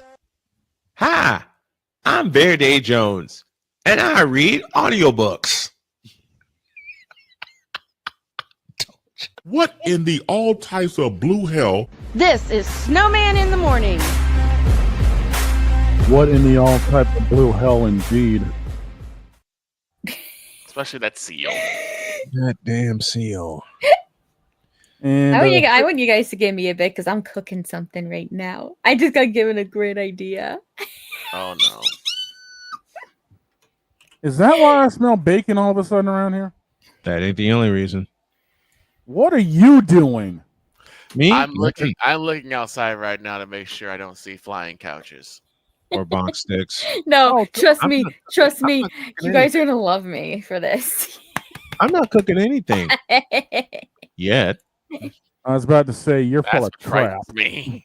Like I said, I just need to like hide this room when on my stream. But promise me, I'm cooking.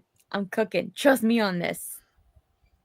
well, I'm not cooking anything Bull. yet. The whole end says Oakland, Sacramento. more of those names are to be used according to what Fisher told broadcasters. But who gives a crap? I agree. I agree with that. Well, that's because John Fisher's a numbskull. It should be in Oakland and stay in Oakland. By the way, we do have a milestone because it was 29 years ago today on a broken freaking neck. No. Kurt Angle won his 2 gold medals. Yep. Kurt Angle won his 2 gold medals. On a broken freaking neck. With a legit broken neck. A legit broken neck. Oh, it's true. Shout out to the Hall of Famer. It's true. Shout out to the Hall of Famer. It's now, all true. It's kind of funny. Speaking of something being true. Oh boy. Yes. Give me the tank. Oh no. Bubba. Hank, come on in. I'll tell you what.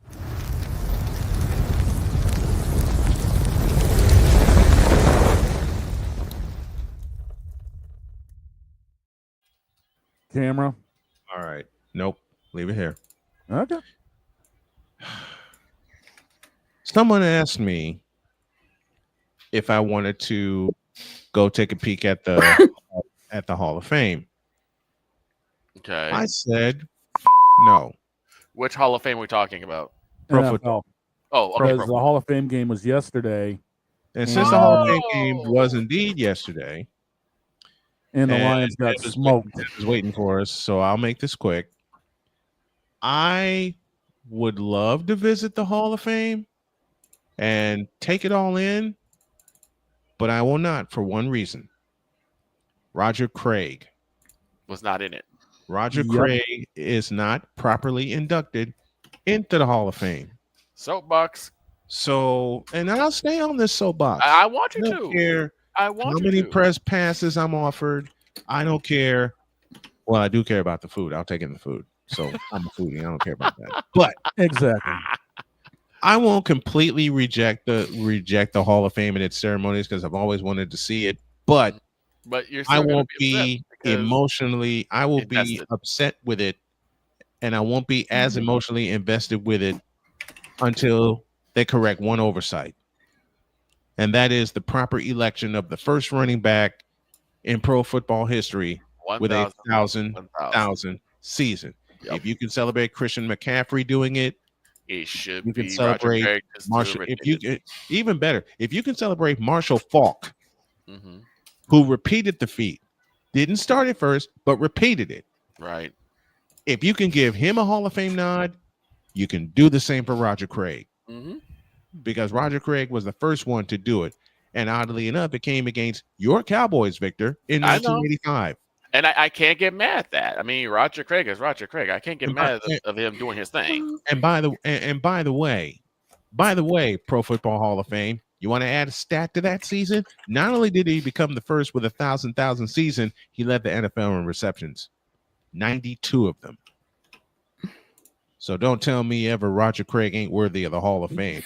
As far as I'm concerned, he's and by the way, you want to add watch out now.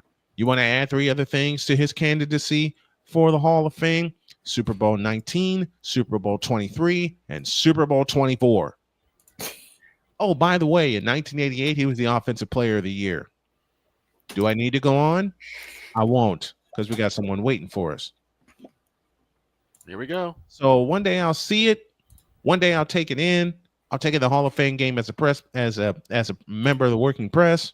But to the correct the error, you're But not until they correct not only the error of Roger Craig, but also John Taylor, Richmond Webb. They're doing it with Sterling Sharp. Sterling Sharp should have been in. Yeah, he should have. Okay?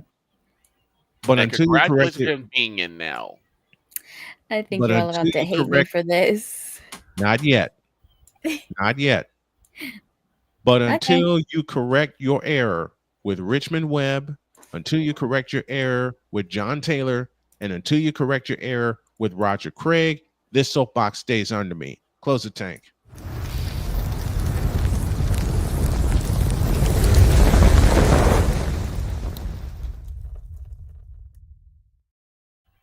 Now I believe it is time to bring in Emmy Award-winning producer and host of the Blonde Blitz here on Snowman Multimedia, and joining us Fridays for our football predictions, ladies and gentlemen, the Philadelphia Eagles fan we all know and love, Deb Whitcas. Hello, everybody. And look, and I will say this: the most beautiful and the most fantastic Eagles fan I know, and that says a lot because I'm a Cowboy fan. So that's huge. Have you come off the high of the Super Bowl yet? But before you haven't. I don't think I'm ever gonna get off that high. You know what I mean? She's never gonna get off that high, and I'm gonna increase it by doing this. Here we go.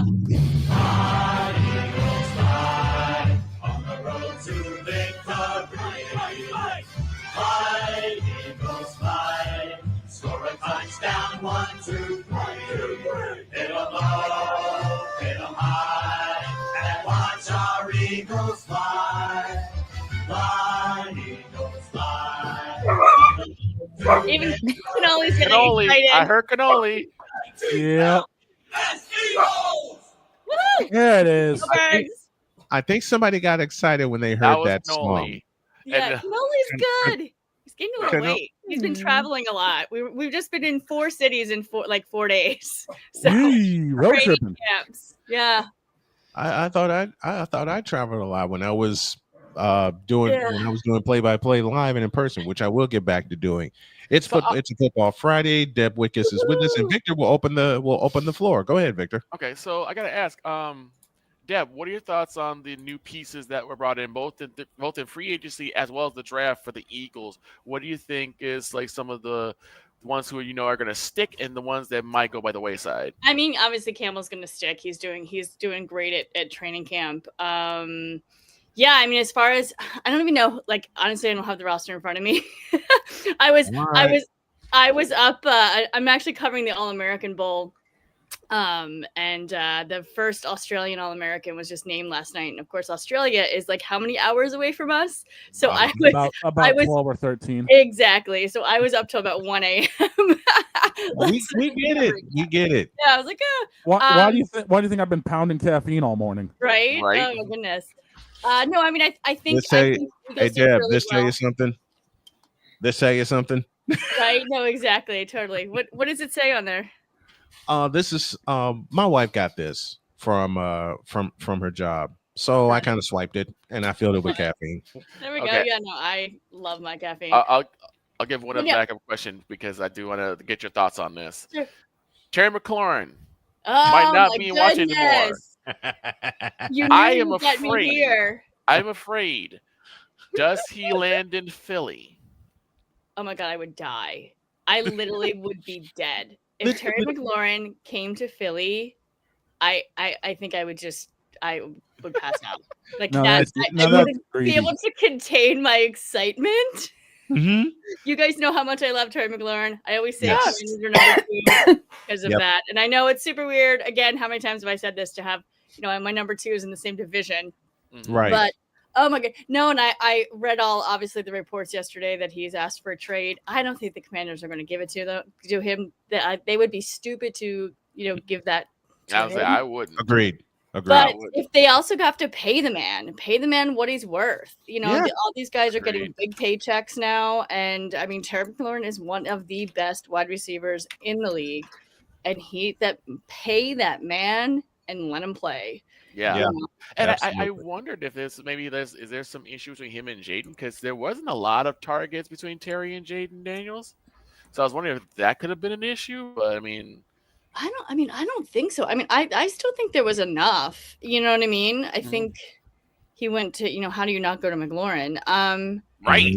Exactly. I even said earlier that even if you had Dak in there, Dak would at least be a little more confident throwing the football. The Commanders are going to obviously lose a huge weapon if they let him go. And then do they let him go to a rival? Like to the Super Bowl champ? I do not see it happening, but oh my God, it would be amazing. I mean, the fact is that Terry's been linked to coming actually here to New England. So, I mean, could that truly be a possibility for him? I heard that too. Yeah. I mean, yeah. I mean, the Patriots could use them for sure. We were having some fun earlier in the show about who could be potentially throwing to Terry McLaurin. I think he's either going to stay in Washington, stay with the Redskins, like you said, Deb, or I love that you just said Redskins. Hysterical. I've always He's going to be the Redskins till we die. Listen, I got gray in my. I've been saying Redskins since my dad introduced me to football. I'm going to say Redskins until this entire set of hair here turns gray. I'm grandfathered in. I'll say Commanders if I have to, but it's always hail to the Redskins for me. Yeah, I mean, there's the song, hail to the Commanders doesn't have the same ring to it, right? Yeah, it doesn't. Well, more on that in a moment. We were having some fun earlier, but we said the two most likely scenarios is that he stays in Washington or he goes to New England. And I agree with you, Deb, that Washington would be stupid to grant his trade request. Part A and part B, not pay him, dude. But in all kind of silliness, if that were to happen, then they do let him walk. The first name, the first two names that came out of my mouth that could be thrown to McLaurin: Jalen Hurts and Brock Purdy. Quit being greedy. Names that came out of my mouth. I mean, quit being so greedy. And look what Dee's put in the chat. That's rude. I would This should trade him to the Bears. I would not punish Terry that way. I would Bears. Poor Bears. I mean, the Bears already screwed themselves over financially with DJ Moore. So I mean, come on, here, let's be real. Yeah. And they backed it up by backing up the bring short for Caleb Williams. I also seriously consider maybe Terry going to the Colts, considering that They do. Yeah. The Colts need a quarterback, first of all. I'm not going to argue. Yeah. I'm not going to argue, and Matt Taylor wouldn't argue with you either, because we don't know who's going to be their starter going into week one. Probably going to be Dan. Half the folks I've spoken to, half of my insiders say it's AR and it's not even close. The other half say it's Daniel Jones. It's not even close. I think it's going to be Danny. I think it'll be Daniel Jones. Should be Daniel Jones. I think it will be Daniel Jones, because Daniel Jones, well, one, he had Saquon Barkley in New York. Secondly, he has that same kind of weapon in Jonathan Taylor. And he's got a better offense around him. I mean, hell, you got one of the best offensive linemen in the league, and Quentin Nelson, who just signed an extension with the Colts. So he has more of a line in front of him. Not to mention that AR has proven in the past couple of seasons he can't stay healthy. Exactly. And that's the biggest problem I have with Anthony Richardson. I've said it so many times here. Deb, the first I think he's probably reading a defense too, to be honest. You can see it. Yeah. He's a great athlete, and man, he can throw bombs down that field, but he has to be, first of all, healthy enough to do it, and second of all, read that defense. Yeah. He's not only be healthy, not only read a defense, but exercise a little patience in the pocket. Yeah, that's true. Because every time he climbs the pocket, he gets so scared that the defense is going to come after him, and the offensive line is trying to do their job. Right? He gets so scared when he climbs the pocket, he just finds a way out and he takes off. Can't do that, especially when your weapons are trying to get open for you. Happy feet down the field. Exactly. Happy feet. So it's my opinion that Daniel Jones should be given the keys right now. He should be given the keys of the offense. Give him the keys and have AR sit back and take and at least learn a little bit. So he might have gotten thrown in too early. Yeah, he got thrown in immediately right after he got thrown in immediately after they drafted him. Now, guys, so did Jaden Daniels, and look how he. Yeah. Well, Jaden Daniels has the newest version of the Hogs in front of him. And Washington had no options because they had nobody. No, they had nothing. They had no options, and but the thing is, and I said this on other shows. I've said this on other shows, and I'll say it here once again. The Redskins got it right. They did. Put a new version of the Hogs in front of him. Because I was gonna say, do you really trust Jaden Daniels to learn under Sam Howell? No. No. Where is Sam? Where is Sam right now? Seattle. Yeah, that's he's right. in Seattle. That's right. Now, guys, we've talked about this shortly after the draft happened on who ended up having an underwhelming draft and whose draft is going to over-deliver. Yeah. Deb, what's your take? Who underwhelmed and who's going to over-deliver? You're bringing me back to the draft. Oh my god! Well, I don't remember what I had for breakfast. I mean, we are talking OTAs here, so I mean, there is a little performance going on. Oh my god! I think Jackson Dart, if he play, I think Jackson Dart's going to play. I think he's going to actually over deliver. I liked him a lot at combine, and I think some people are underestimating what he can do. I think Brian Daboll's solid, and I think he's going to do well this season. I know Russell's there, Jameis Winston's there, but I think Jackson Dart's going to be the star of the season. Yeah. Here's the backup question: do you start him week 1? Absolutely not. No. I'll ask the question. What Russell Wilson's going to start week 1? Okay, that would be a smart move. That is smart. Russell Wilson start. Now, speaking of quarterback issues, and I hate to bring this down because we're having so much fun here. What happened to the Pittsburgh Steelers? Beat me to it. I mean, I've never seen a team just throw in the towel at the draft. I mean, we all know that they shoved a $200 roll of quarter up their own ass to get doggone Aaron Rodgers. And they waited and waited and waited, and I was like, are they going for Kirk Cousins at this point? Because he's that's going to be left. Who was not, Deb? Who was not mentioned in the Steelers quarterback conversation? Who was not? Who was not That's mentioned? true. Okay, everybody. Who was available? Not everybody. Everybody that was available was mentioned in the Pittsburgh Steelers conversation, and the Steelers screwed it up even worse by waiting for him. They waited the entire time. Waited a long time. Tomlin lost more hair waiting around for Rodgers. Let's be real. I love Tomlin. I don't know what he's doing right now. I don't think Tomlin knows what he's doing either.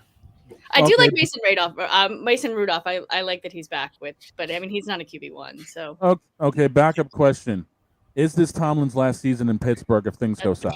Yes, unfortunately. Yep. You're ding, ding. I think it's Brian Dable's last season too. If things go south with the Giants as well. Yeah. Jackson Dart might just save Dable. The same way Daniel Jones.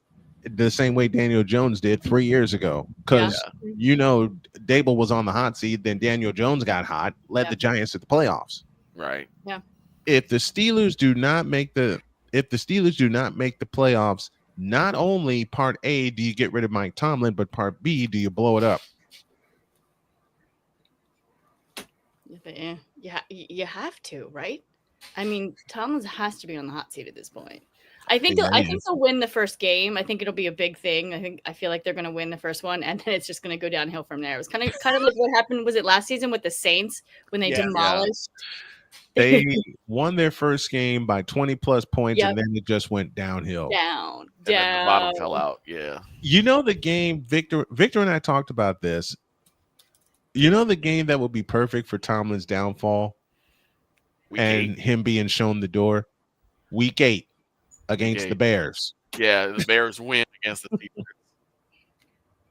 Because if the Bears win against the Steelers, I think that's when Tomlin is gone. You think they'll do it during season? Yeah, because if you lose to Chicago, you're done. I mean, how would you explain a loss to the Chicago Bears? Yeah. That's like trying to explain the dumpster fire that is Cleveland. Right. Yeah, that's Cleveland's worse than the Bears. Even that's true. Speaking of which, what do you think about Shadors, and when will he actually get the keys to start in Cleveland? Oh, jeez. I don't think ever. I don't see it happening. Snowman said the exact same thing when I asked him the same question. I think he's going to get traded. I don't think he's going to stay there. I can feel it with every bone in my body. So you think they just jettison him immediately because they don't want to deal with the headache of Prime? Right, that's what it is. Yeah, that's why he. I mean, and that's exactly why. You know what? I think that I think that too. I mean, he fell to even with all the hype, he fell to the 5th round. Mm-hmm. And I think that was self-inflicted, though. That was self-inflicted by his own doing, because he didn't put in the work. It's not just that. I heard that the interview sessions that he had were horrendous, very egotistical, very self-absorbed. He didn't really make himself appealing to anybody that he talked to. No. I also heard, though, and this is from an industry insider, that a lot of the clubs didn't want to deal with his father. That was the main reason. And yes, he blew the interviews too, but that was actually from a source, and I can't say who. But unfortunately, I think that's more of Dion rubbing off on him than anything else. Well, it could be that, but as I said before, there's kind of a difference between, like, when it comes to Dion. Dion has already put down the work for his legacy. You know, him being one of the top return man and stuff like that. But the thing is, like, how do you not instill in your son humility? I guess you guys say because he didn't have any himself, but it's just kind of weird. And it was different with Dion, as you said, Victor. He put in the work, he put in the time, he put in the study, and he got better. Shedeur Sanders did not. Now the question is, who's going to give him the opportunity to get better? Because if it's not Cleveland, who is it? See him in Dallas, to be honest. And I don't know why I just said that, but I. That's a curse. That's a curse. I don't know. I feel like he needs to be somewhere big, like somewhere Wait a in minute. the lights or like. Wait, she did not say Dallas. Mm-hmm. Yes, I don't know she why. did. I mean, Jack ain't doing anything, so. I mean, not wrong. She's not wrong. I can't even argue that. I was gonna say Miami. I was gonna say Miami because at least you give Tua someone to back you That's up. true. No, I don't think he'll fit in Miami. I don't know. A lot of people were saying that Shedeur would probably land in Dallas because of the history between them. But then you have to deal with the fact that Jarrell and Dion trying to make decisions together is not a good idea. That too. Yeah. Well, Dion anywhere is going to be tough. Yeah. Yeah. Let's face it. I mean, any of the 32 teams, it's going to be. It'll be difficult. Yeah. We To say the least. It's also another one that a lot of people are talking about. What about Vegas? Vegas, yeah. That's actually, I could see him there too. It needs to be somewhere that has like a big reputation. I feel like that's where he would fit in. So yeah, I agree with the Raiders. I agree with Dallas. Oh, we lost Brian. Yeah, I think he's having a technical issue right now. Yeah, there was a bit of lag on his feed. Yeah, unfortunately, I think there's something going on. We can still hear him though, but just he lost lag in the feed. Yeah, he just bailed out, so he'll probably be back in a minute. So does Cleveland just break apart from the country and just sink into the Ohio River, or what happens to them? I don't know. We'll see this season. Probably not a bad idea though. I feel bad that I'm like so busting up the Browns. The Browns will brown. It's the look at their new jersey. It's all brown. If that doesn't make a comparison to something we say a lot off the air, then what does? The Browns brown. That Browns team is looking like they're going to end up driving UPS trucks all year. What about Seattle? Oh God, Seattle's a mortal enemy of mine because they're in the same division, and I wouldn't wish that on Seattle. Mm-hmm. I'm interested to see what Cup does in Seattle. Like he's back home. Yep. That's I think would be the big thing for him because honestly, the way Cooper goes, I think that whole team is going to go. That's what I'm saying too. I think he's going to rally, and I think Seattle's going to have a better season than we think that they will. Yeah, I think a little time for a comeback for them with Cup. I'm still so bummed that he's not with the Rams, to be honest. I've been at Rams training camp several days, and it's super weird not to see him out there. But yeah, it's weird not to see him out there running around, running routes and everything like that. What's the feeling in Rams camp without Cooper Kupp there?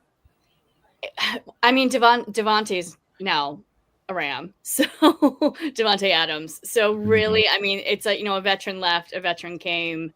They're Puka's doing great. Hey, Puka is Puka, okay? Love Puka Nacua. And I actually, one of the presses, I wanted to ask Puka, do you feel any added pressure now that Cup is gone? Someone got to it before me, but and he just said no, and he actually said that his role in the locker room hasn't changed, in the wide receiver room too. So yeah, I mean, I don't want to say Cup's not missed because he absolutely is, but the Rams are looking like fire. And even with Stafford gone, to be honest, Jimmy Garoppolo's taking it over. Stetson Bennett looks great out there. Dresser Wynn is even impressing me. So yeah, I mean Jimmy G looks really good. It's good to see him back off of all the injuries that he had to fight the last two and a half seasons, and to see him leading the way in camp. Deb and I talked off the air. It's Niners and Rams for the NFC West. It's just going to depend on which game decides it. Will it be the first one in week 5? Because we can get a gauge on these two teams in week 5. And it's always been the 49ers and the Rams since 2019. Even when the Rams fell out of the Niners got to stay healthy. That's their only.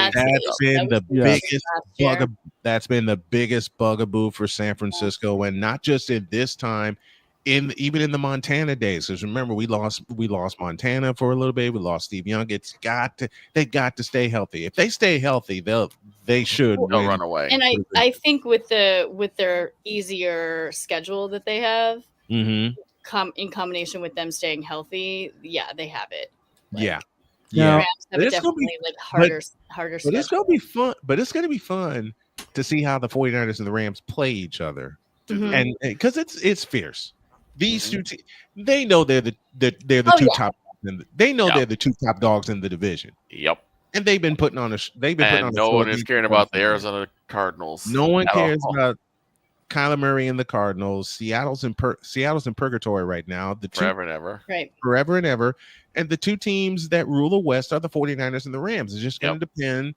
1 year, a couple years in a row at San Francisco, and a couple years in a row it's the Rams. It's like it's. And I say this jokingly. They made an agreement saying, "Look, we'll hand you the division for a couple of years. Just let us sneak in as a wild card, and then we'll flip. The script." But it's going to be fun seeing those two, because these are going to be two of the best offenses in the league. Also, Deb. Absolutely, I agree. Well, and I have to be honest, the Rams are coming for the Eagles too.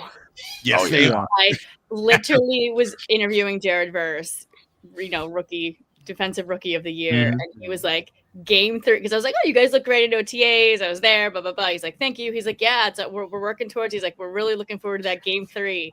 And in my head, I didn't realize that was the Eagles, because I would have spoken up. And it was after that I realized he meant the Eagles, and I was like, oh, like missed opportunity there. Right. And, yeah, they're coming. They're coming for that game. That is all right. I just think because the Eagles look great too. So I was at Eagles training camp as well. So I saw them out in the field too. They look hot. Was it fun watching the Eagles? Was it fun? Was it fun watching your Eagles in training camp? This is my first training camp. My first training camp with the Eagles. I was so excited to be there. Nice. I barely made it. I had a 4-hour delay and I almost missed it. But no, it was great to see.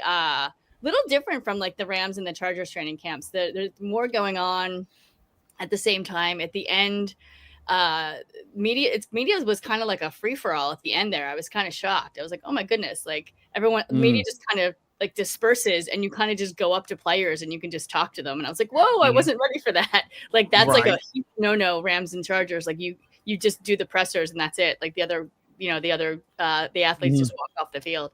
But no, everyone, I mean, Hurts look great. Defense looks really good. I was looking a lot at the O-line, watching them because I was interviewing Mulata and Lincoln for a special report I'm doing for Sports Illustrated. So I was kind of focused a little bit more on them than I was like the wide receivers and the quarterbacks. And such. But even Jordan mentioned how the defense is, it's really on their toes this season. And I was like, well, it's the number 1 defense in the league, and you guys are the number 1 offense. So, right. But yeah, he specifically was like, the defense is giving us a workout. Like he said those words. Now, dealing with Baltimore, since you were talking about them a few minutes ago, my one question is, will Derrick Henry get 350 in a game this season, or is Lamar going to Lamar? I was going to say, do the Ravens get it right?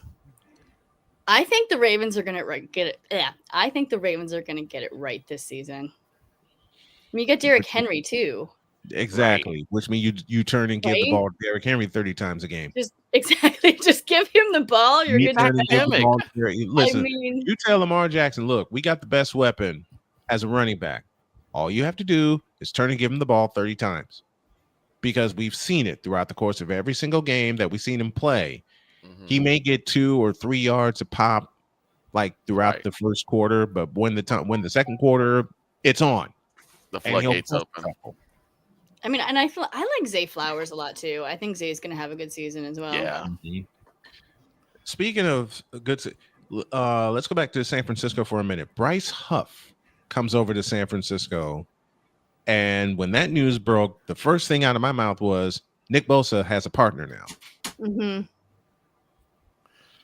How old is Nick Bosa now? I love Nick Bosa, by the way. 28. He's like he's only 28. Oh, 28? He's only 28. I'm thinking he's like 35. That's what I thought. At least 33. Just because he's so good and he's been in the league, and you just hear his name all the time. He's been doing it for so long. He's the Millennium Man. Wow.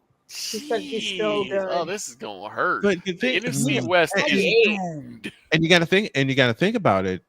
Bosa in 2020 suffered a major injury. Right. He will be 28 in October. I want to say the NFC West is doomed. Yes. Yeah. And they finally have a replacement for Eric Armstead.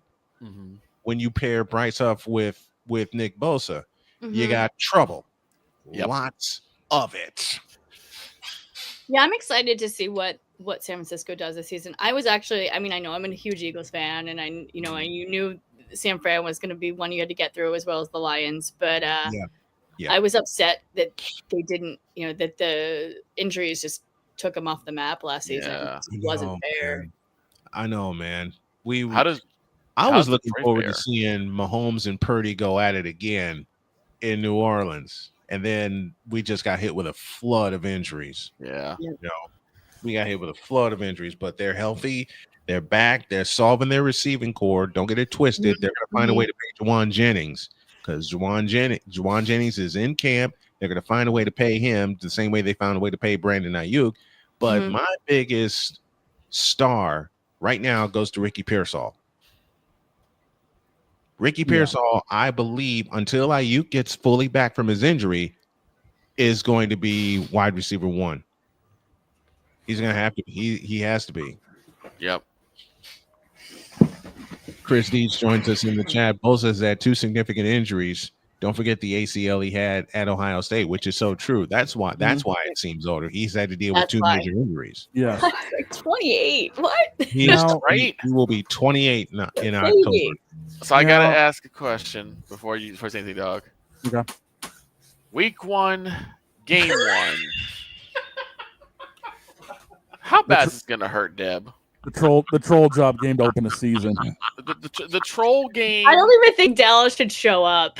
I said that. I said that too. Like just sorry, just forfeit that game. Just forfeit that game. Just forfeit. Victor, what did you say? We shouldn't even get on the plane. No, because when we did the oh, Jen, you're not right. For everyone that. thought what? Someone redeemed that in their stream, by the way. I didn't put it on myself. It was redeemed.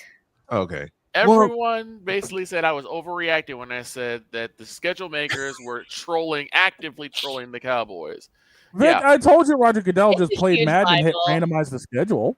Game 1, ring night. Ring night in Philadelphia. You hang the banner, and you get your rings, and then you decide to just kick the teeth in of the Dallas Cowboys. How bad is this going to hurt? It's going to hurt pretty bad. It's going to be bad. I mean, Philadelphia, like I said, is going to put their Iron Sheik boots on and just nail you right with the tip of it in the ribs. And those boots are curved. The tip of those boots are curved. I know they are. They're just going to use the rings, and that's all they need. Leaving them input straight on the helmet and the crack. The rings have wings. I saw that. That's actually pretty badass. Use rings and fly down the field. Those are the coolest Super Bowl rings I've ever seen. And things, it's like I'm just gonna get. The thing is that Friday, I don't know if I'm gonna be in the office or not, but that Friday I'm gonna have to come in, lay down, just let everybody just kick me in the back because that's what they do whenever the Cowboys lose. I'll be nice. I'll be nice. I'll give you the Daniel Bryan treatment. I'll kick you in the front. And then Kansas City game 2 for the Eagles, so they've got the Super Bowl repeat. Yeah. Yes. I wanted to see the first game, but I understand why the NFL did Dallas, just because we're such rivals. Yeah. Yeah. Now, I y'all could just ran the NFC Championship game again and win against Washington. I would have been fine with that. That would have been fine too. And we play Washington. Eagles play Washington right in a row. It's weird. Yeah, they do. Yeah. And same thing with the Giants, like the same division, and we're playing them twice in a row. It seemed like they tried to get all of the division games out of the way quickly this year. Well, we play. I mean, the Giants is in the beginning of the season, but Commanders are at the end, along with the Bills. And I think you see the Giants 2 of the last 4 weeks of the season. Let me grab the schedule. Yeah, let's let me grab Philly's schedule here real quick for you. Yeah. I'll tell you right off the bat what's going on. The bye week is the 9th. I thought we played the Giants. You got in 3 weeks you've got Giants, Vikings, Giants. That's what it is. Okay. That's before the bye week. Right. That's what I thought. I thought it was playing Giants. spoiler Giants. again. It's Giants, Vikings, Giants. And right then you before do. the bye, right? Or is it week 9 is the bye or week 8? Yeah. It's 9. So you have the Giants before the bye week twice. Yep. And then you've got Washington week 16 and 18. 18, right. Mhm. And That's the the Bills flex. on week 19, right? You got the Bills 17. 17. Okay. I knew it was like up. Oh down. boy, And Philly's got a load. Philly's got a load. Philly's got the hardest schedule in the season. I actually asked him a lot of that too. He was funny. He was like, I know we play Dallas the first week, and he's like, I need to get through training camp. Now my question going into this season overall is good or bad? Who's going to make us wonder, how did this actually happen to them? Good or bad? Who's going to make us ask that? If Cincinnati takes a wild card spot, if somehow Cincinnati sneaks to the playoffs, you're like, how did that happen? You know what? I think in Vegas. Yeah. You're thinking Vegas? If Vegas, I'm saying if Vegas like goes into the playoffs, like how did that happen? You know? Yeah. I don't think there's any way it's going to. But Right. A team that'll make us say, what happened?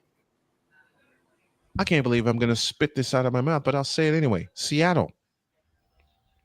No one's expecting anything from them. Right. Yeah, I mean, the way the West is stacked, Seattle could end up surprising us. Yeah, that's true. This could be 2 years ago all over again. Seattle could back in on the last game of the year. I'll tell you a surprise team I'll look at. New England. I was just ready to say that too. They're quietly putting some a pieces. little bit this season. And then there's the specter of them possibly landing Terry McLaurin. Yes. Then you have, then you're going to say what happened on the other side of the Commanders. Right. Yeah. Because Jaden Daniels might not have the same season. It's going to be tough for Jaden, I feel like. I'll answer Victor's question like this. Indianapolis. Here's a question. Does Houston fall off a cliff? No. I hope not. No. I don't think so. Stroud, Houston's they didn't do as well last season, but Houston's quandary is the same as San Francisco's. They got to stay healthy. Right. Because remember, the last 2 years they lost their main receiver. Mm-hmm.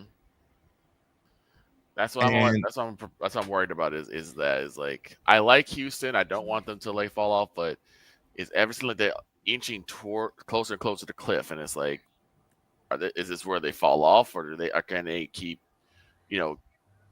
away from it? Yeah, that's a good question. I don't know. That's a tough one. That's a tough one to call. But just because they had such a great, CJ Stroud had such a great rookie year and last. I hope CJ Stroud doesn't suffer this year what he did last year, because Houston toward the end of the season got so inconsistent. Yeah, injuries played a part of that. But 2 football fundamentals: they couldn't get off the field on third down, and they got punished up the middle with their run defense. Yep. They got punished late in the season.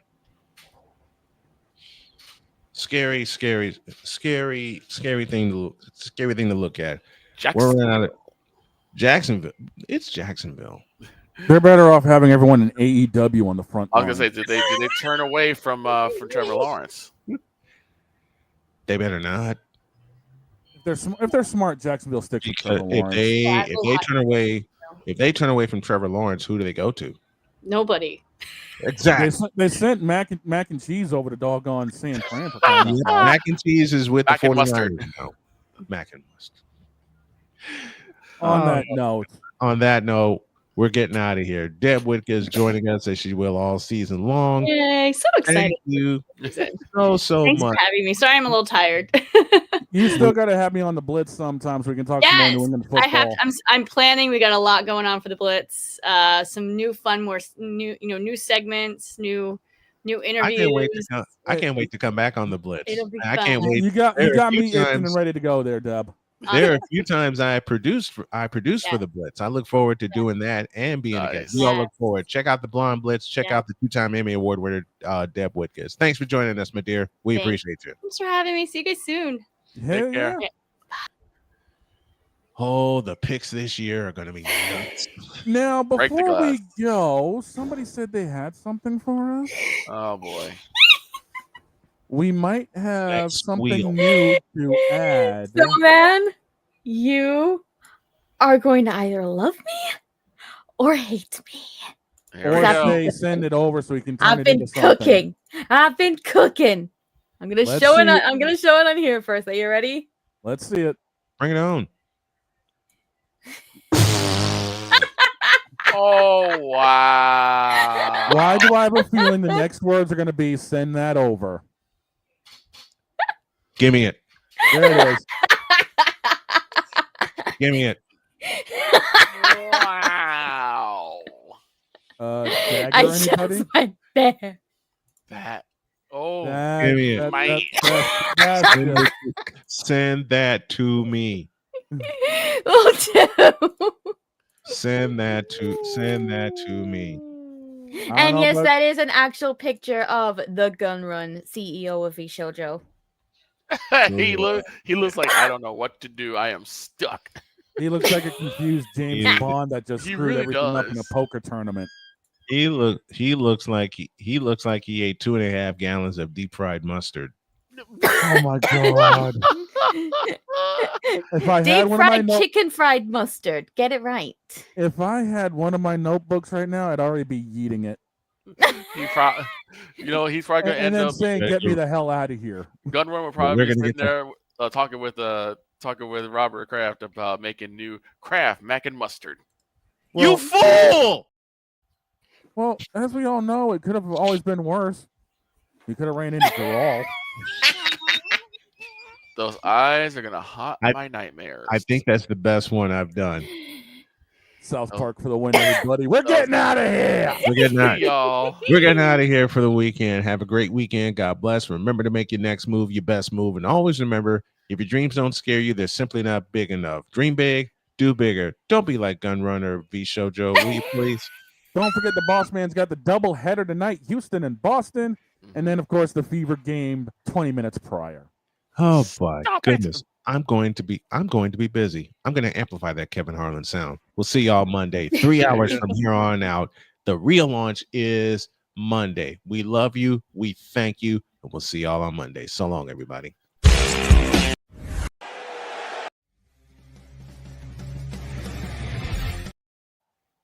Which was every bit of mid. False start on the offense.